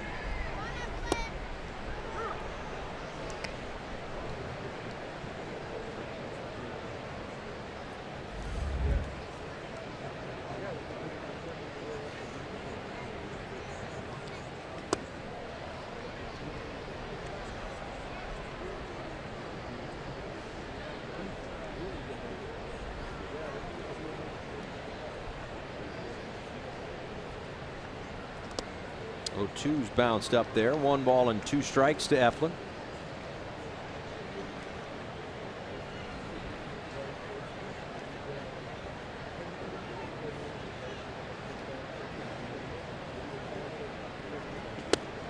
Cut on and missed. Inning is over, but the damage done. A 3-run homer for Aaron Altair, 8-0.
Here in Philadelphia, but yeah, awful lot of chatter now as Aaron Altair has had himself a very nice night. Couple of home runs and 5 ribbies. A lot of chatter around the awards, and one guy that we will not see, as you take a close look at the night for Altair, one guy that we won't see with the Nationals next week is Max Scherzer, because he pitches tonight. And we'll see the Nats on Monday and Tuesday, but you figure tonight's start for him, probably 2 more starts for Max, right? Maybe a third in probably there. 3. Probably 3 in there. But what does he have to do? Because and I'm assuming that we're both on the same page that DeGrom has kind of bumped himself out in front of the competition. Mm-hmm. If you agree with that, what does Max Scherzer have to do to get back and maybe leapfrog? Well, I mean, I can give you an answer, but I haven't been able to look at the National schedule. I know that they're obviously going to miss us. The point being that there may be potentially a big win in there or a big start. High fly ball into center. Quinn in. Out number 1 here in the top of the 6th. I mean, it's a good question. You know, typically in the position that I think he's in, he needs to continue to compile, meaning, you know, 2 of the next 3 starts, he's got double-digit strikeouts. You know, obviously goose egg zeros, you know, long lengthy starts, but without, again, I'll have to look at it. Maybe we'll do it during an inning break. I've got it here. So if you want me to. where give us what so if he's how pitching his tonight, starts would project. Right, so he's pitching tonight, wouldn't see Miami, so he'd see the Mets, then one of those 3 against the Marlins, and then depending on how he shakes out, as Real Muto sends one to deep center field, and the Marlins are on the board. JT with a loud home run. And there it is. That lines up with the batting practice that we witnessed today from JT Real Muto. My goodness, did he put on a show?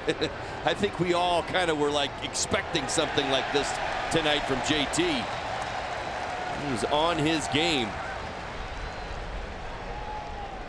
He gets the Marlins on the scoreboard with a long home run to center field. Take another look. Center cut fastball up. No doubter. Career high 21st home run. And that's 52 extra base hits for Real Muto. One shy. Oh, look out. Broken bat, thankfully. Doesn't clip Eflin. And there are 2 away. 52nd extra base hit, so 1 shy of his career high last year in terms of extra base hits. 422 feet, 107 miles an hour off the bat. All right, real quick, what do you got on Scherzer starts? 1. So he'd be the Mets. That doesn't cut it. Marlins. Doesn't cut it. And I don't think he would. I don't think he'd face Colorado. Unless they finagle it. Unless they finagle it. So maybe Colorado. All right. Well, now see that's an ideal start. Dietrich out to right, and Bautista makes the catch. A run in on the Real Muto home run.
On the board as we go to the bottom of the 6th inning. Time for the Chevrolet Prospect Spotlight.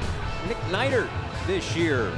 Southern Lean ranks. All right, so first in wins, first in innings, second in strikeouts, second in ERA. Not bad at all. Part of that trade with the Mariners for Deke Gordon last December.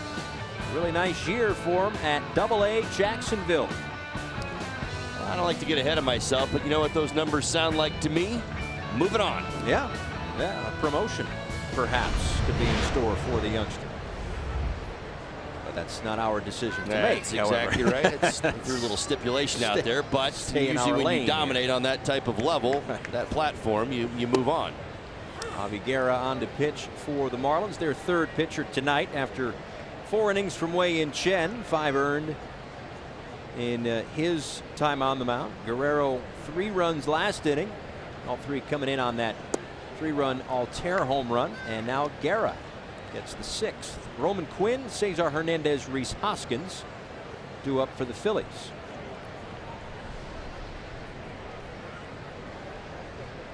A home run for Quinn in his first at bat, and 2 RBIs on a ground down, a fielder's choice. Back in the 4th. Is that right? He gets 2 RBIs on that, huh? Yeah. I had to look that up myself, but yeah. It's technically a ground out. It's not really an error or anything. I wonder when the last time that happened.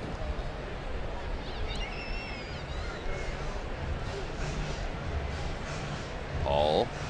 Oh yeah, that's outside my jurisdiction. That's outside your box. That will not be on the Baseball Reference Play Index, and if it is, be. All I'm saying, 8-1 right now. Well, yeah. job to do. I guess so. I've got to press you on issues like, is Max Scherzer, does he have any chance? Does Aaron Nola Well, have I'll put any a call chance? into the Nationals and tell them how important that Rocky start is. All right.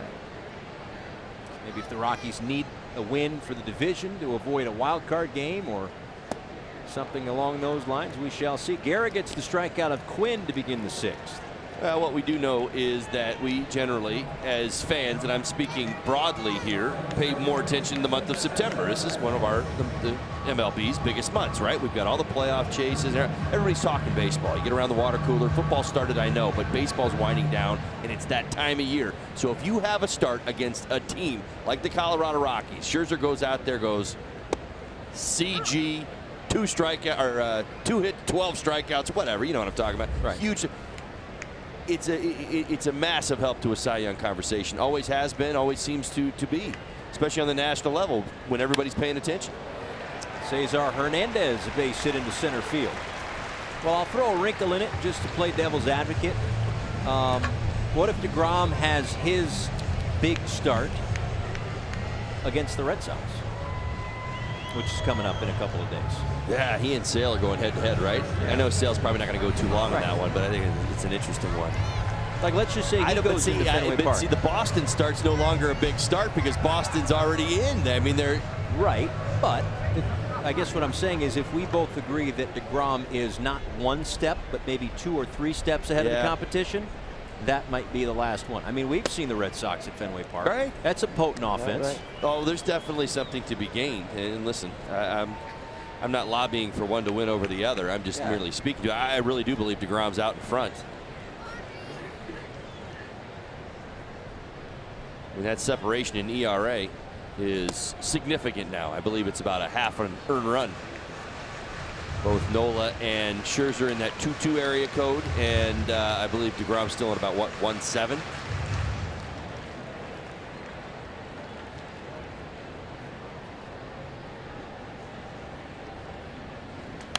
Rhys Hoskins fouls it off. Now 2 balls and a strike. Hoskins 0 for 3. Couple of foul pops outside of first. And a ground ball in the 4th inning.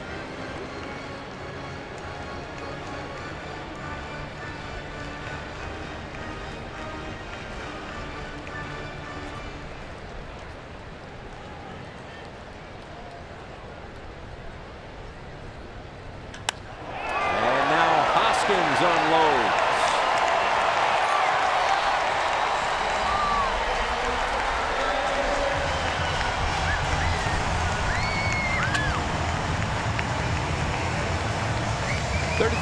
First home run for Rhys Hoskins this season.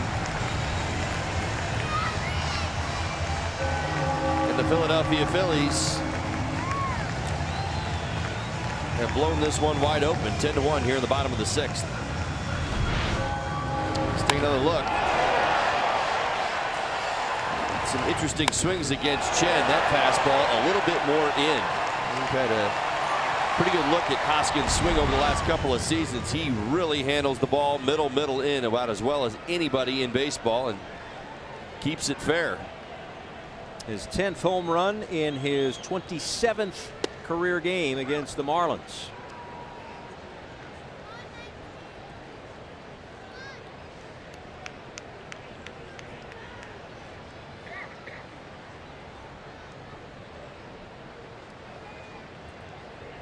The 0-1 to Jose Bautista inside.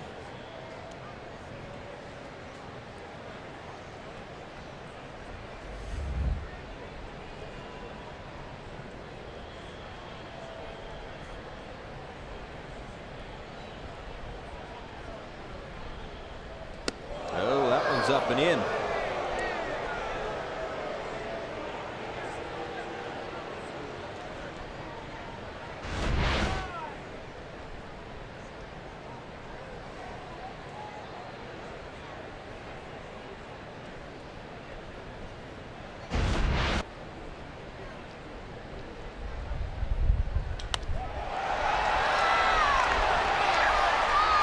Off the top of the wall, and Bautista makes his way to second base.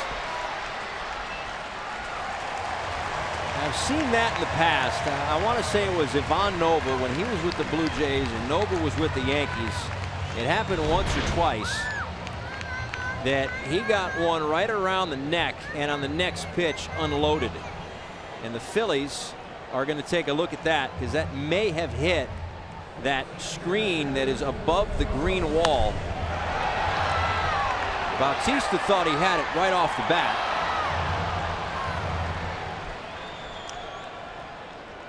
Well, you do see the padding on the wall kind of give just a bit as the ball hits it. The question is, did it hit the railing first and then hit the padding? I don't believe that it did.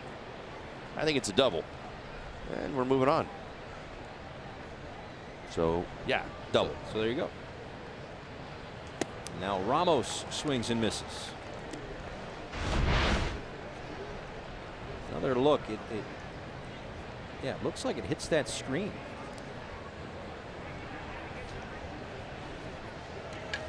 So a bounding ball striking the portion of the metal panels in the outfield corners that are recessed or out of play. Now that's not right. I took a picture of the ground rules on April 7th at 2:45 p.m. I'm looking at the picture. Holly, what do you want from me? Ball that hits the left field, vertical yellow line 387. Yeah, okay. Ball hit right in front of Justin Upton. Up the middle, a base hit. And Bautista being waved around. Brinson's throw cut off. Another run for the Phillies. So Bautista scores anyway.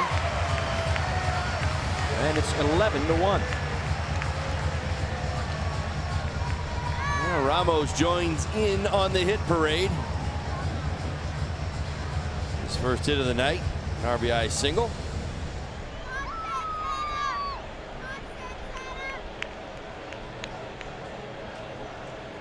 Come join us at the Clevelander Marlins Park Saturday, September 22nd. Sample more than 20 different domestic and international brews. Tickets start at just $30 when the Marlins take on the Reds. You'll get early access to the party at Clevelander Marlins Park. Purchase your tickets at marlins.com/beerfest.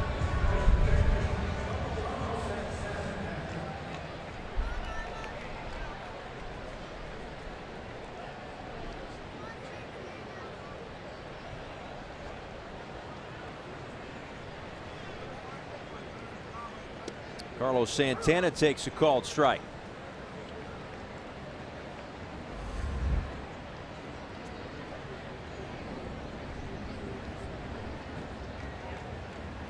A couple of singles in the second and the fourth. A walk, and he has scored 3 times. Well, that's another hit for Santana. Ramos on his way to third. Throw comes into second, and they get Santana.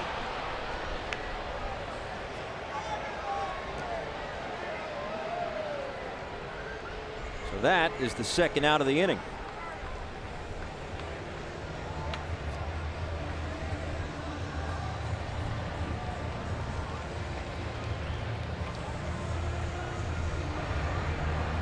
Action in the Philadelphia Phillies bullpen.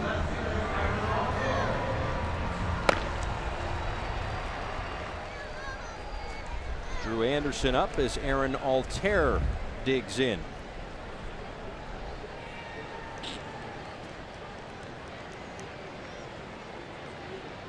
Couple of home runs for Altair, 5 ribbies for him tonight.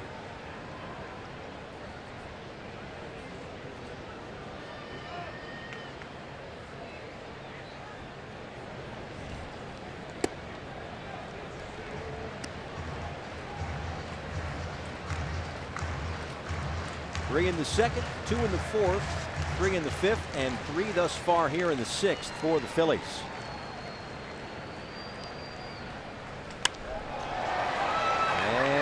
Ortega will make the catch. That may have gotten caught up in the lights, but he stuck with it. And the inning is over, but the Phillies add 3 more.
Lorenzo Kane patrolling center field, bringing us our Bonefish Grill fresh catch of the day. He makes like one a day.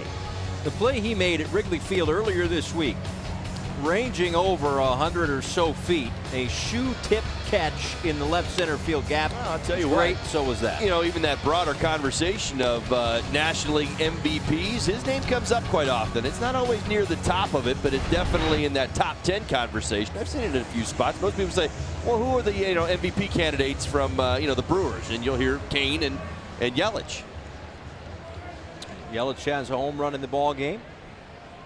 Zach Eflin is back on the mound here for the 7th. He's given up the 1 run. Well, he's on the mound momentarily for the 7th inning. And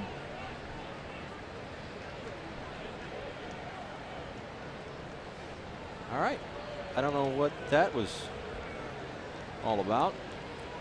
Well, the Philadelphia Phillies will be down 1 mound visit the rest of the game.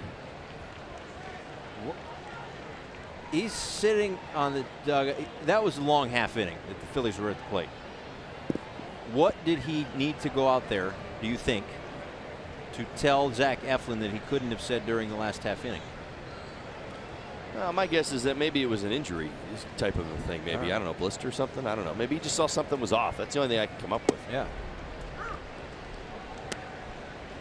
Anyway, we play on. Sometimes you see a guy, pitcher make an awkward movement with his shoulder, right, reposition or whatever the case may be, and maybe he just brought him out. Now, if he went out there and made a pitching change, we would have had a different conversation. Right, which is where I kind of thought that was going, which really would have been interesting. It is 11-1 in the top of the 7th.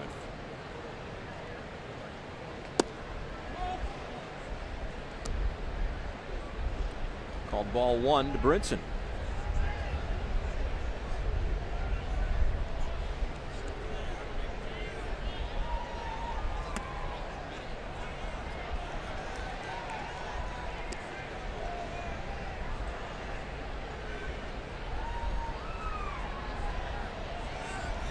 Brinson tonight 0 for 2, ground out to pop up. Out to right field for Bautista. It's easy to beat the heat when you become an energy-saving expert. Go to fpl.com/beattheheat.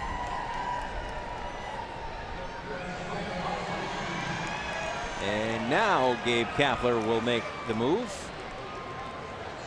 That's going to do it for Zach Eflin at 83 pitches.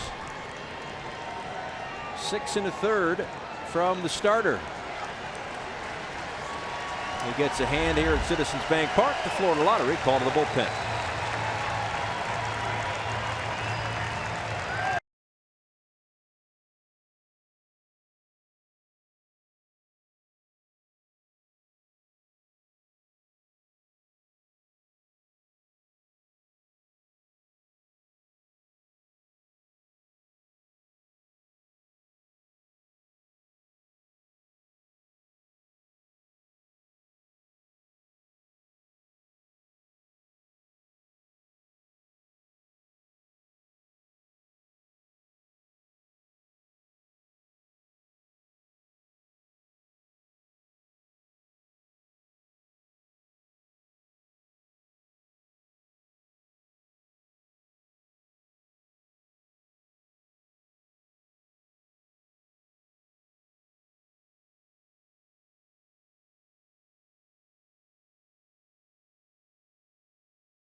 New Monopoly jackpot scratch-offs from the Florida Lottery are a new spin on a classic. They're loaded with prizes from $10,000 to $2 million.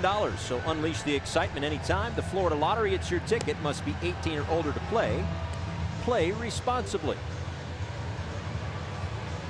So it's Drew Anderson into his third game this year for the Phillies, on in relief of Zach Eflin, who goes the first 6 1/3 for the Phillies. Yeah, this is third stint with the Philadelphia Phillies this season. Also pitching in his third game. Well, my guess, Eflin must have reached his pitch limit of 83 pitches.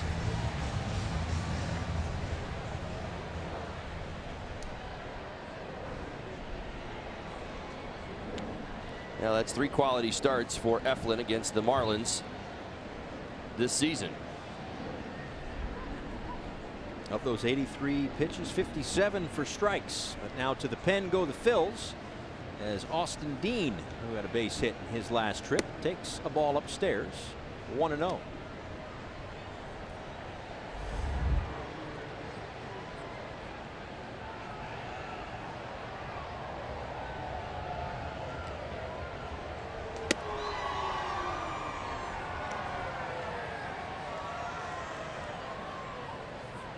They've begun the wave here at Citizens Bank Park. Just went right by us. You didn't get up for it, Holly. I had my arms in the air. Oh, you did. Sorry. My bad. Try not to lock in on you too much during the broadcast. It's okay. See what's going on the ball field. Keep it on the way back around. Yeah. 2-1. Out to right center field, and that one is going to get down. One hops the wall. Austin Dean's got his second hit of the ball game.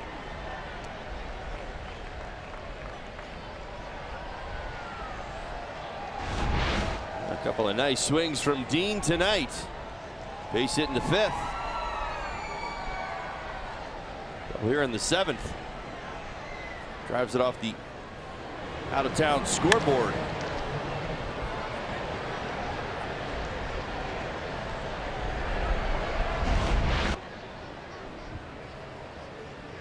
So Dean in scoring position for Rafael Ortega. Singled in the 5th, but was thrown out trying to stretch it into a double.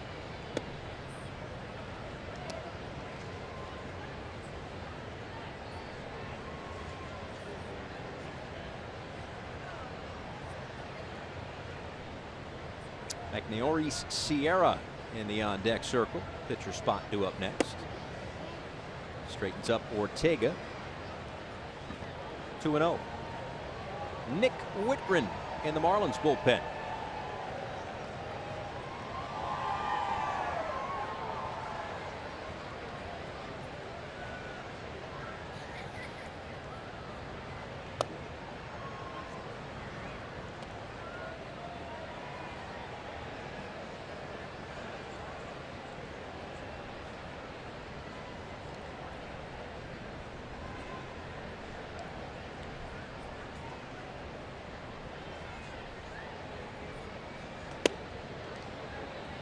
And Ortega, the 4-pitch walk. 2 on for the Marlins.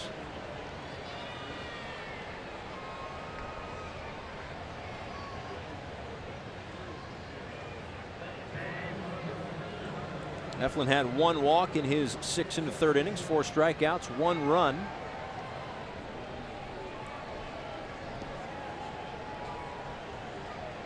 And now it's Sierra.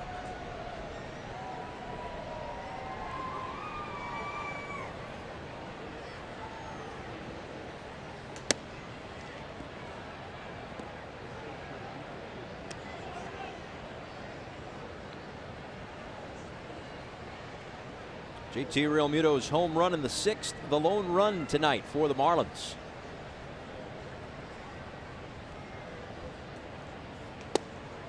A strike on the outside corner, 1-1.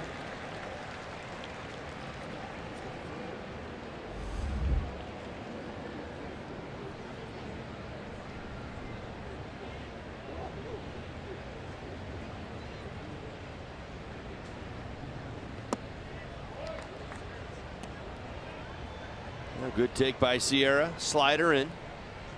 Seen from Anderson. The sinker and the slider.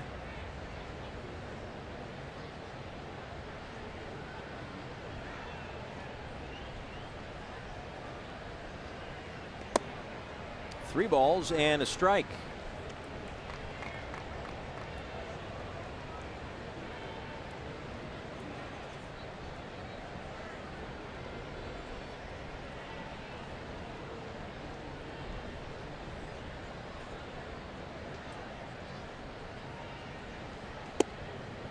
Takes a look at strike 2, and it's full.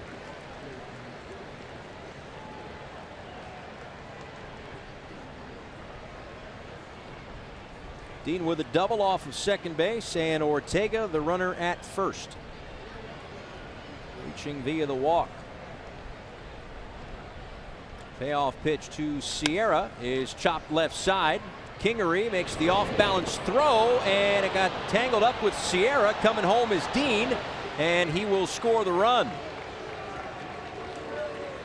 Now, Kingery knew he had to be quick with Sierra going down the line. Hoskins looked like he may have gotten into that foul territory side to get the big hop. Ball got caught up. Well, everything was working in Sierra's favor. Chopper to the left side. Of course, Kingery playing him a little bit more up the middle. Hoskins now in a position where he's got to field the ball that's down with Sierra bearing down on him. He keeps the ball on the infield, but that's going to allow Dean to score. Well, officially a hit, an E6. And that leads to no RBI. So Sierra gets the hit, and Dean scores on the E6. That's how that all works out for bookkeeping purposes.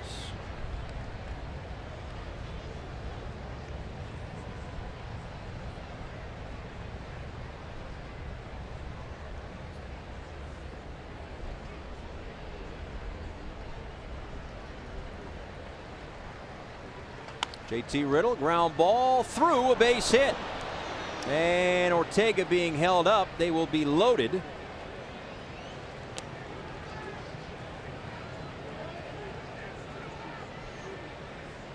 Yadiel Rivera in the on-deck circle.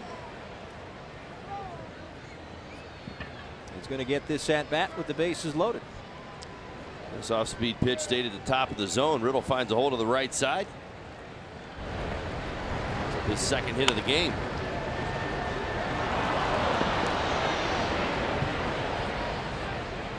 Rivera, 7 for 32 pinch hitting this season, does have 3 RBIs. And Rick Kranitz out to talk with Anderson.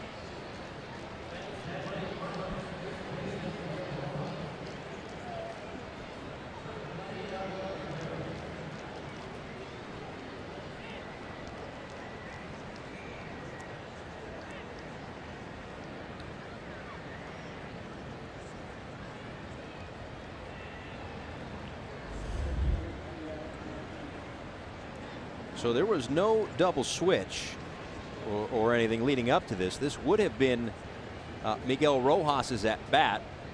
Not sure if there is anything wrong with Miggy or not. There he is. If maybe just the score, the plan was to get him out of the game. Who knows? We'll see if Rivera can come through here in the 7th inning with the bases loaded and 1 out.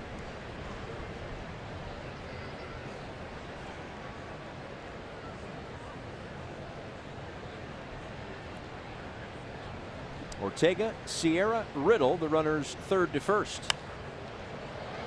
As Yachty pops this one up into left field. Altair underneath it. Ortega tags, and it's more of a bluff. There are 2 outs.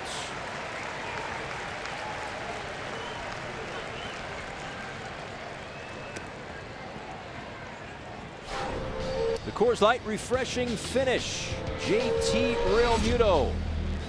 No doubt. Absolutely unloads. As I said, saw a pretty impressive batting practice today. It looked something like that. Knew that if you got a fastball to hit, you'd have done something with it. Sure did right there. Home run number 21 on the season for JT. Who gives way to Chad Wallach. Take this at bat and take a called strike. So perhaps just looking at the score and the amount of outs left in the game, perhaps Don Mattingly just trying to give some of his youngsters a chance to get some ABs and get some of his veterans off their feet. Peter O'Brien has now also moved into the on-deck circle. This one popped up in foul territory behind first, and it is Hoskins to make the play. Marlins get a run back, but trail in Philly.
Todd Hollinsworth, Jessica Blaylock with you.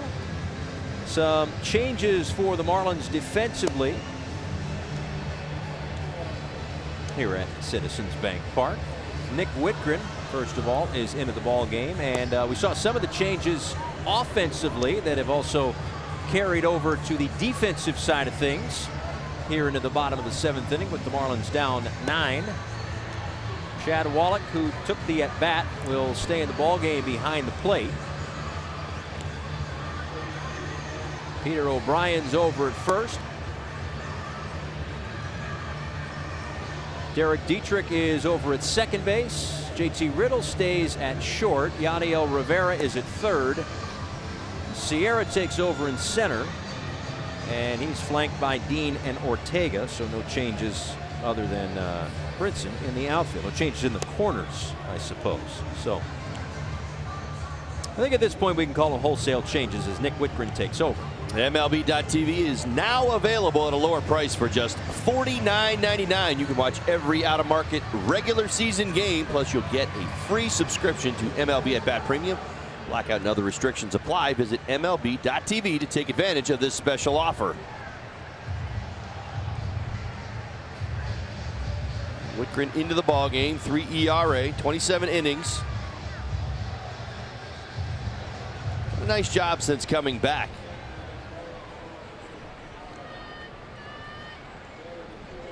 Opponent's hitting .238 against him on the season. There's a strike to Kingery. This is his 5th appearance in the month of September. No earned runs. 4 2/3 inning, just a couple of hits allowed, 4 strikeouts.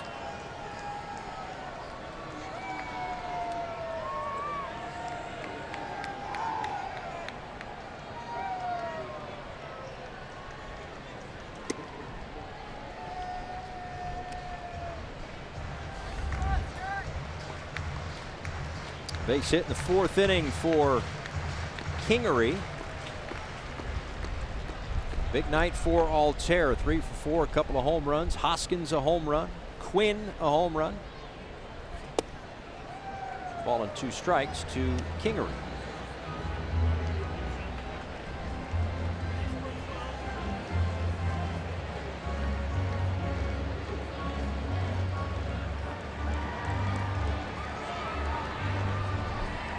Remember, Whitgren missed some time this year, broke his finger, kind of put his hand up on a bounding ball back up the middle. Ball kind of nicked his finger. He fractured a bone. missed some time, but prior to that, I mean, he had been really, really good, and then, you know, maybe got out of a little bit of rhythm. Tiny bit, a couple of runs in his second outing, but since then, his ERA actually lower than it was before the injury. But even though it's been an interrupted year at the big league level for Wittgren, he has been effective nonetheless. And delivers a 1-2 pitch to Kingery. He skies this one out to center field for Sierra. One away. T-Mobile, built for baseball. Let's go to Atlanta. Max Scherzer just talking about, well, if he, you know, goes nuts down the stretch, he could play himself back into that Cy Young mix and maybe catch DeGrom. With the outing he's having tonight, perhaps not the case. 6 earned runs for Max Scherzer, 7 hits, 3 walks in 4 innings of work for him. Wow. Yeah, that might do it for him on the other end. Yeah. Whatever hope or chance that you and I were even alluding to, that might be well gone. My guess is it is.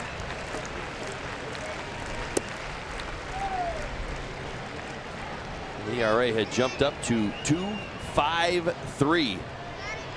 DeGrom sitting at 1.71.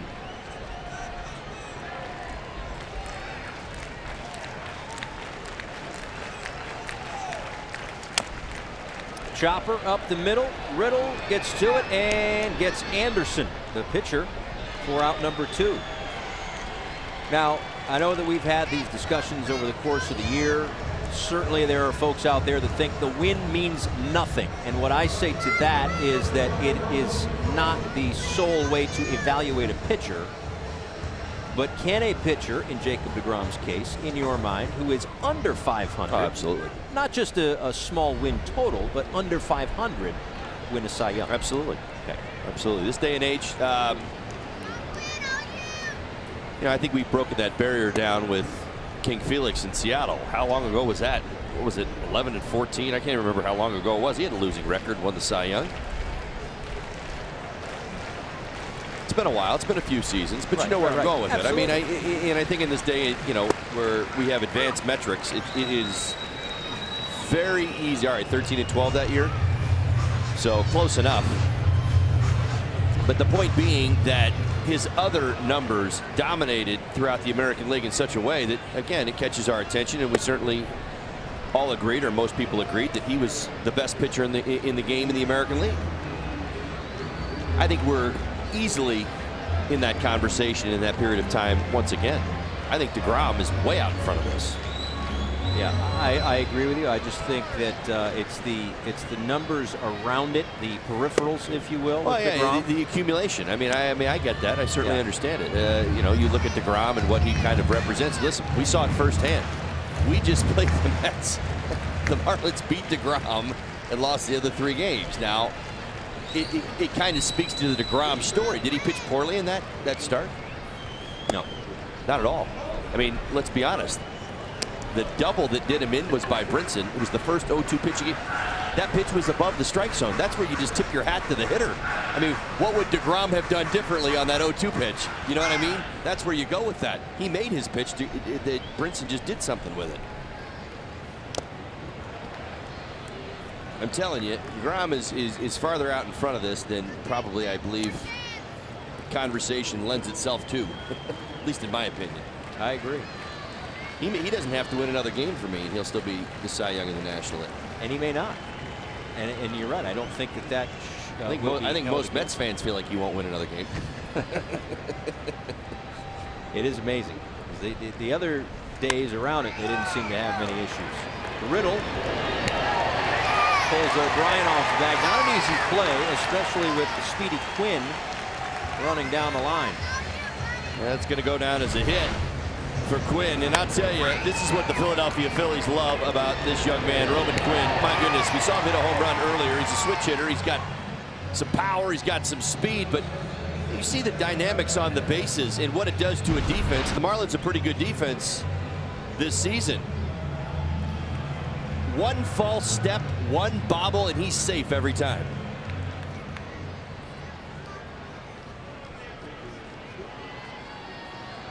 Cesar Hernandez.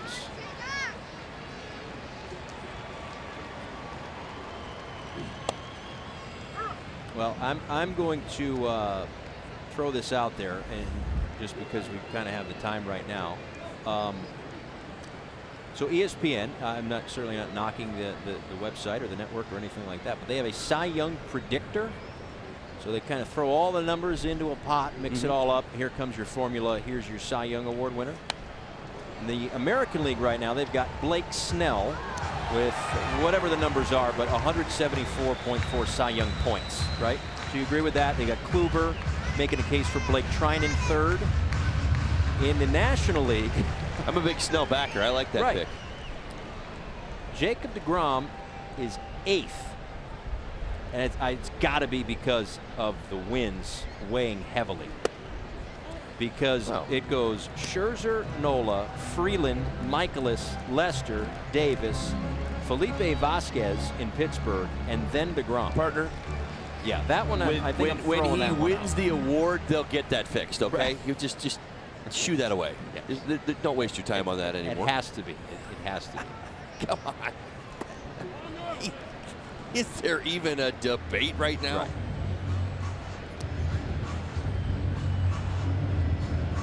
So that was well, let me use Rob Nyer careful, and Bill James. So they put this whole together. It's a method based on past results to predict Cy Young balloting. Called strike 3, whatever it is. Kudos to the work done, but I don't agree with the drop. Anyway, 11-2. We go to the 8th.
So he will not go in game 2 of this series. Here's Don Mattingly with his plan for tomorrow's starter. Tonight's game should tell us a little bit more. It depends what happens tonight. But Eliezer threw, I think, 8 pitches. Harlan was low pitch count. Both of those guys would be capable of starting that game. And whoever we start, we feel like it's a guy that could go 3-4 innings, possibly 5, depending on how their pitch count goes. You heard Don Mattingly mention Eliezer Hernandez. He is a very real possibility. We will be sure to find out for you in our Marlins Live postgame show. Guys. Jessica, thanks so much. Yeah, certainly this time of year, a lot of arms out there. Obviously, the Tampa Bay Rays have been doing this opener thing for quite some time this year, mainly out of necessity. And isn't it funny, we were just talking about it, isn't it funny that a team that needed to go with all these bullpen games for a chunk of the year, they might have the Cy Young winner in their rotation after all is said and done? I think that's pretty crazy. I think in some ways it speaks to what they've been able to do with the whole starter idea. Let's remember that. See what I'm saying? You know, even the argument that people would throw out there as you see the Phillies defense and some of the changes they've made. Florimon in at second base. Walding at third, and new catcher is Andrew Knapp. Go ahead. You know, just the idea that, you know, most people around the game, that, you know, the idea of, you know, doing the bullpen thing every day has been dismissed. I mean, it's an idea that's been around for some time, but it's been dismissed because you have the game where things unravel. The extra inning game, you know, something that would throw a wrench into using that idea every day. Well, on the flip side of that, they have, as to your point, quite successfully done it. I think most of the second half, at least. Down the left field line for Peter O'Brien.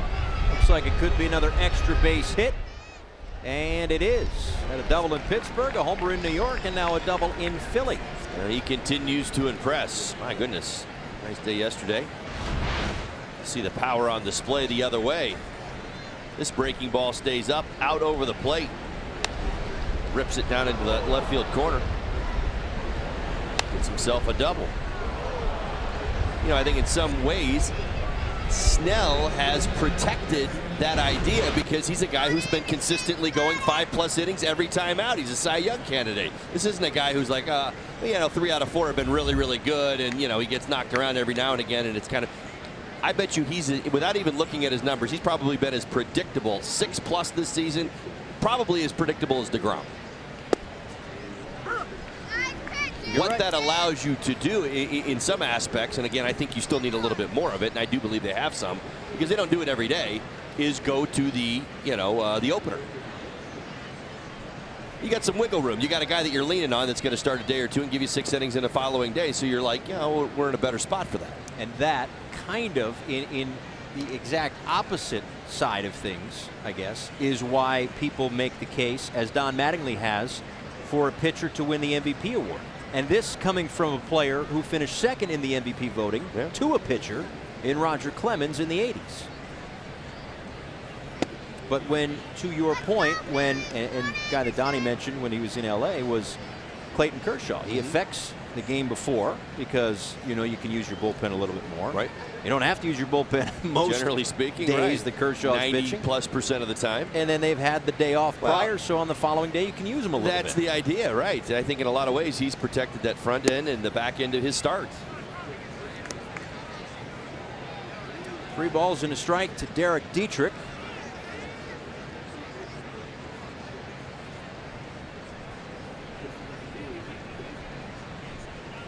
And Brian Holiday is up. The pitcher's spot due next. The Marlins do not have anybody up in the bullpen, so things kind of could be coming full circle here for Brian Holiday. Yeah, he might pitch. Stay tuned. That got Derek Dietrich.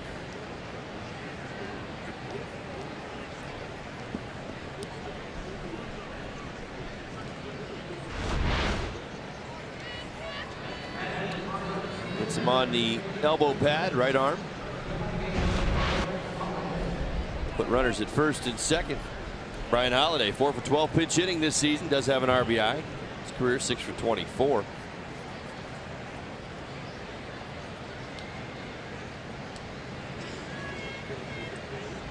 '92nd career hit by pitch for Dietrich.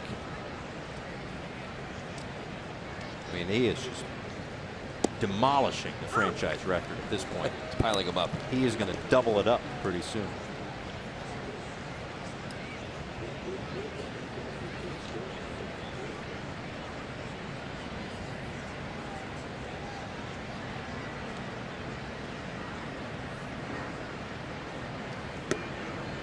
Inside to Holiday.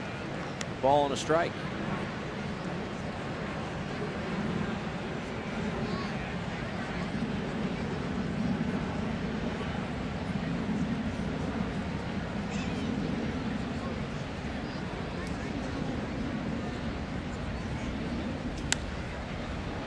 Holiday pops this one up. Infield fly rule as Kingery puts it away. And we assume at the moment that Holiday is going to get ready to go pitch. And still no one loosening in the Marlins bullpen. And keep in mind the Marlins have already announced that tomorrow will be a bullpen day. So from their staff today, if it is Holiday, they would have needed, well, they got 4 innings from Chen. An inning for Guerrero, 26 pitches. An inning from Guerra, 23 pitches. So perhaps, and an inning from Whitgren at 20 pitches. So if the plan was either Eliezer Hernandez or Harlan Garcia to start, and maybe the other one to piggyback him tomorrow, one would think they don't have to use them tonight. Austin Dean. Fly ball out to left field.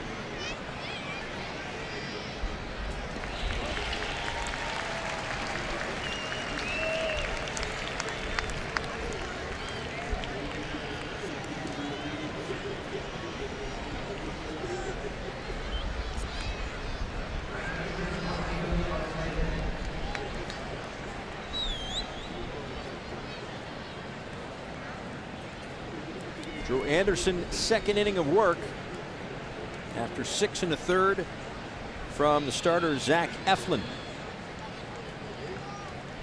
There's Rafael Ortega taking ball 1.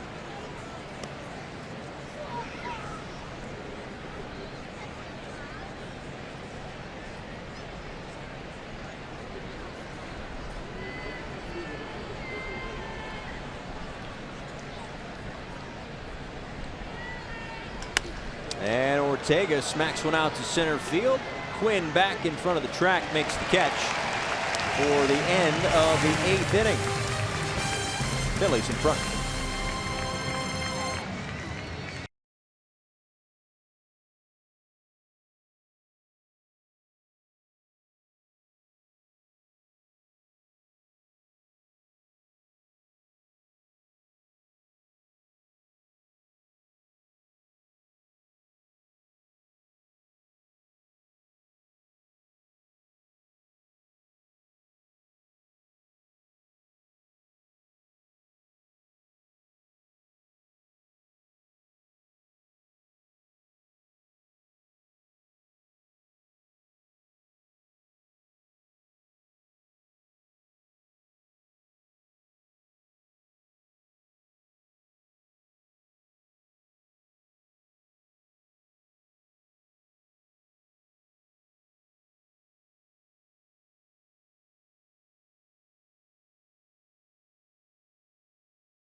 April, Brian Holiday on the mound at Citizens Bank Park. It was a little chillier then, however.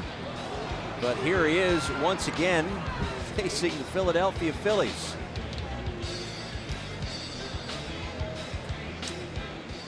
There's 1-0 pitch to Rhys Hoskins in the air, deep right field. Ortega can't get to it, it's off the wall.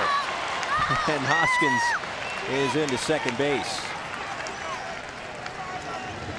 All right, let's try this again, shall we? Everybody's laughing now, right? There you go, give you a little flashback. And the reason I say that, Holiday was pretty impressive. That's Kingery. He's going to pop out. But the man who doubled, there he is, Rhys Hoskins. Struck out. So what Holiday... Did you see Hoskins approach against him in the first AB? Oh, yeah. It was like game 7. Well, no. But he was not going to pull the baseball. I mean, everything about that double we saw to right, at least in my opinion, was so predictable. Jose Bautista, left field corner, off the wall. Hoskins will score. Bautista into second, and the Phillies add another. Well, Bautista was going to pull it for sure. Yeah. That's twice tonight. Anything Batista's thinking, boy, am I getting old? No, I'm just kidding. But Batista's, well, he's hit the top of the ball twice tonight.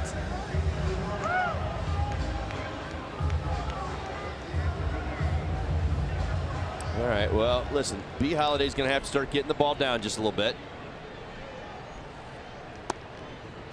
Ooh, that's a good pitch. He's going to need that. He needs that. Yeah, I think his track record shows that that's a strike. Andrew Knapp fouls it away.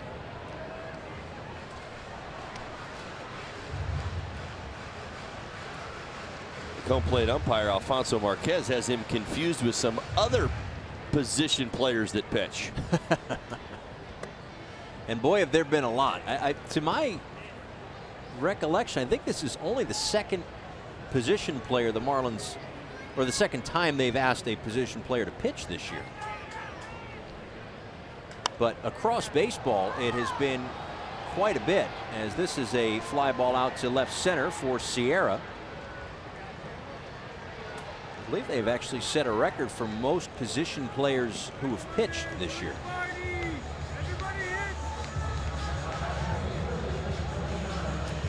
Now, my opinion on that has changed significantly after watching the Rays try to slip one past the Marlins about halfway through the season. Aging myself here, I suppose, you know, speaking generationally, you know, this was the type of game you would see where a position player at times would find his way into the ball game, where you're protecting your bullpen and, you know, hoping that he goes out there, certainly doesn't hurt himself, but makes some pitches. You get a few outs eventually, right? Right. Well, we've seen this season where, you know, in the case of the Rays, they were trying to kind of steal, I don't know how the right way to say it, maybe steal an inning essentially with their bullpen. And Mitch Walding connects on the home run. So Walding goes deep, and that is his first major league home run. Also his first major league hit. And position player pitching or not, I'm sure that feels good for Walding. Yeah, I'm right with you. He got all of it.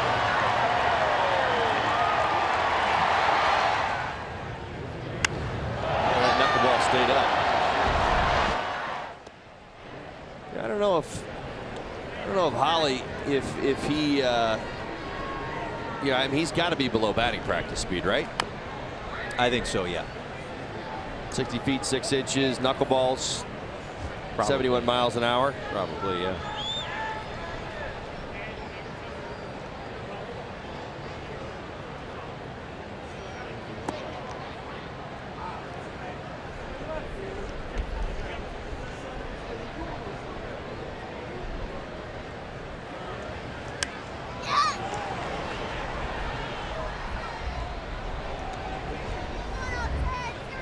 Couple of home runs tonight for Aaron Altair. 2 of the 5 that the Phillies have hit tonight. Right back up the middle, a base hit.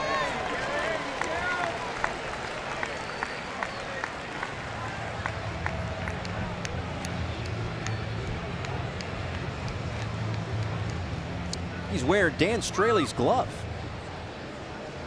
Did I see that right? Holiday, backup catcher, doesn't even have a position player glove to his name.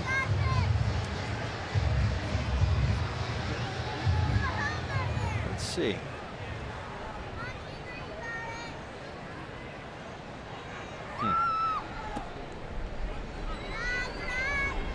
Straley doesn't need it at the moment.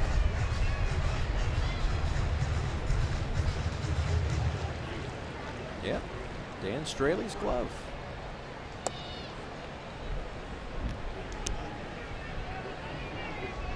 Remember, not that I was alive for it, but like way back, like late 1800s, 1900s, whatever it was, guys would leave their gloves on the field.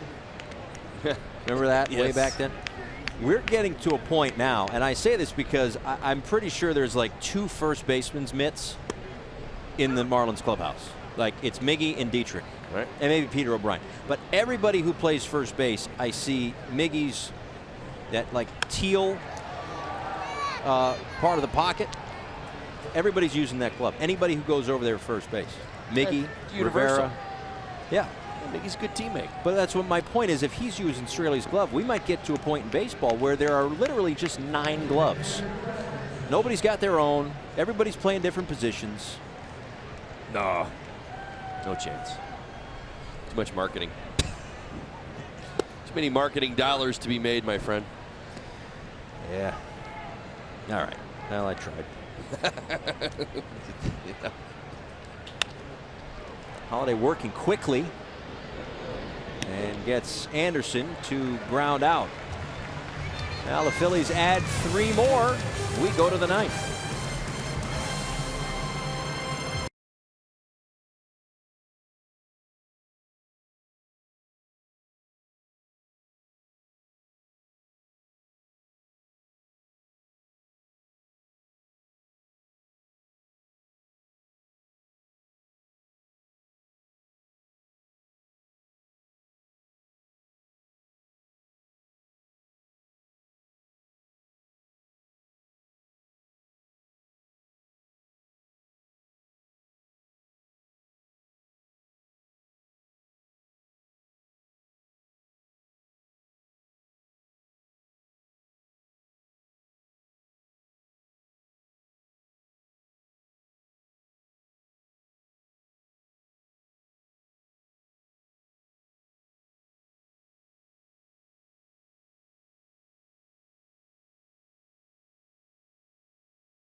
Southwest, transparency, low fares, nothing to hide. By Publix, where shopping is a pleasure.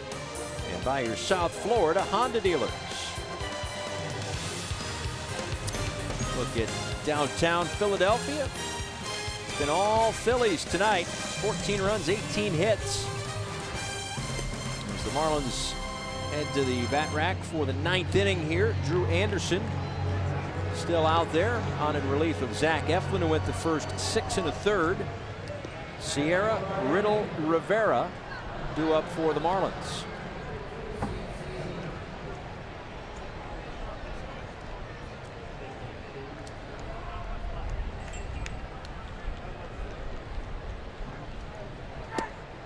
Ball 1.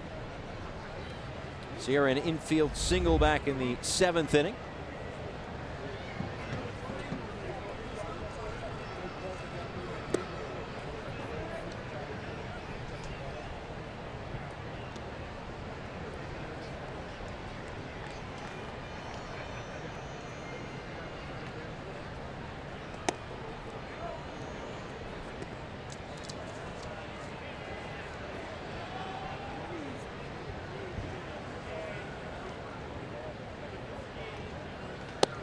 There's a called strike, 3-1.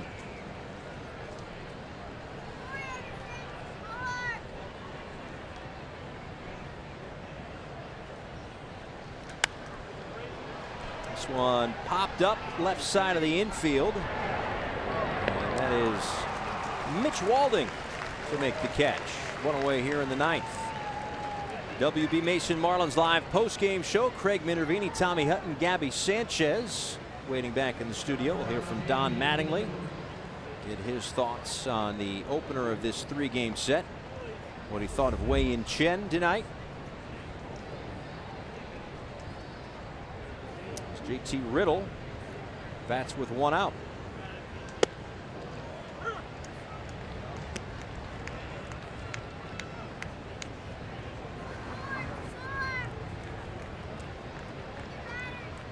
Single in the first and a single in the 7th for Riddle. Takes a wide one, 1-1.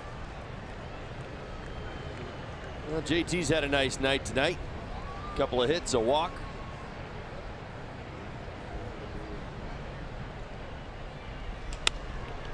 Now out to center field for Roman Quinn.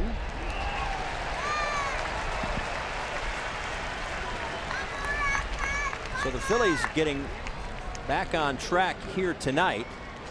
Still chasing down the Atlanta Braves, a team they are 5-7 against this season. Hoping to get maybe a little closer to the wild card mix.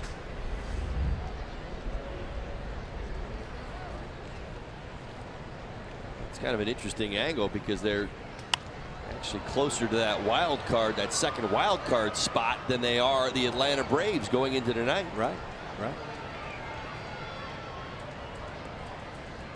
Gabe Kapler's Phillies 2-1 against the NL West leading Rockies this year as well. Rockies are playing some good baseball. Could win their first, that would be their first division title, right? In franchise history. They were the wild card in the mad dash of 07, right? Yeah. The all-out assault that they put on the National League West in that month of September. Rivera strikes out, and that's going to do it. Phillies take the opener of this 3-game set and snap a 5-game losing streak with a 14-2 win over the Marlins. Lots of offense tonight for the Phils, and we've got much more to come wrapping things up. We'll check in with the studio on the Marlins Live post-game show on the other side of the break.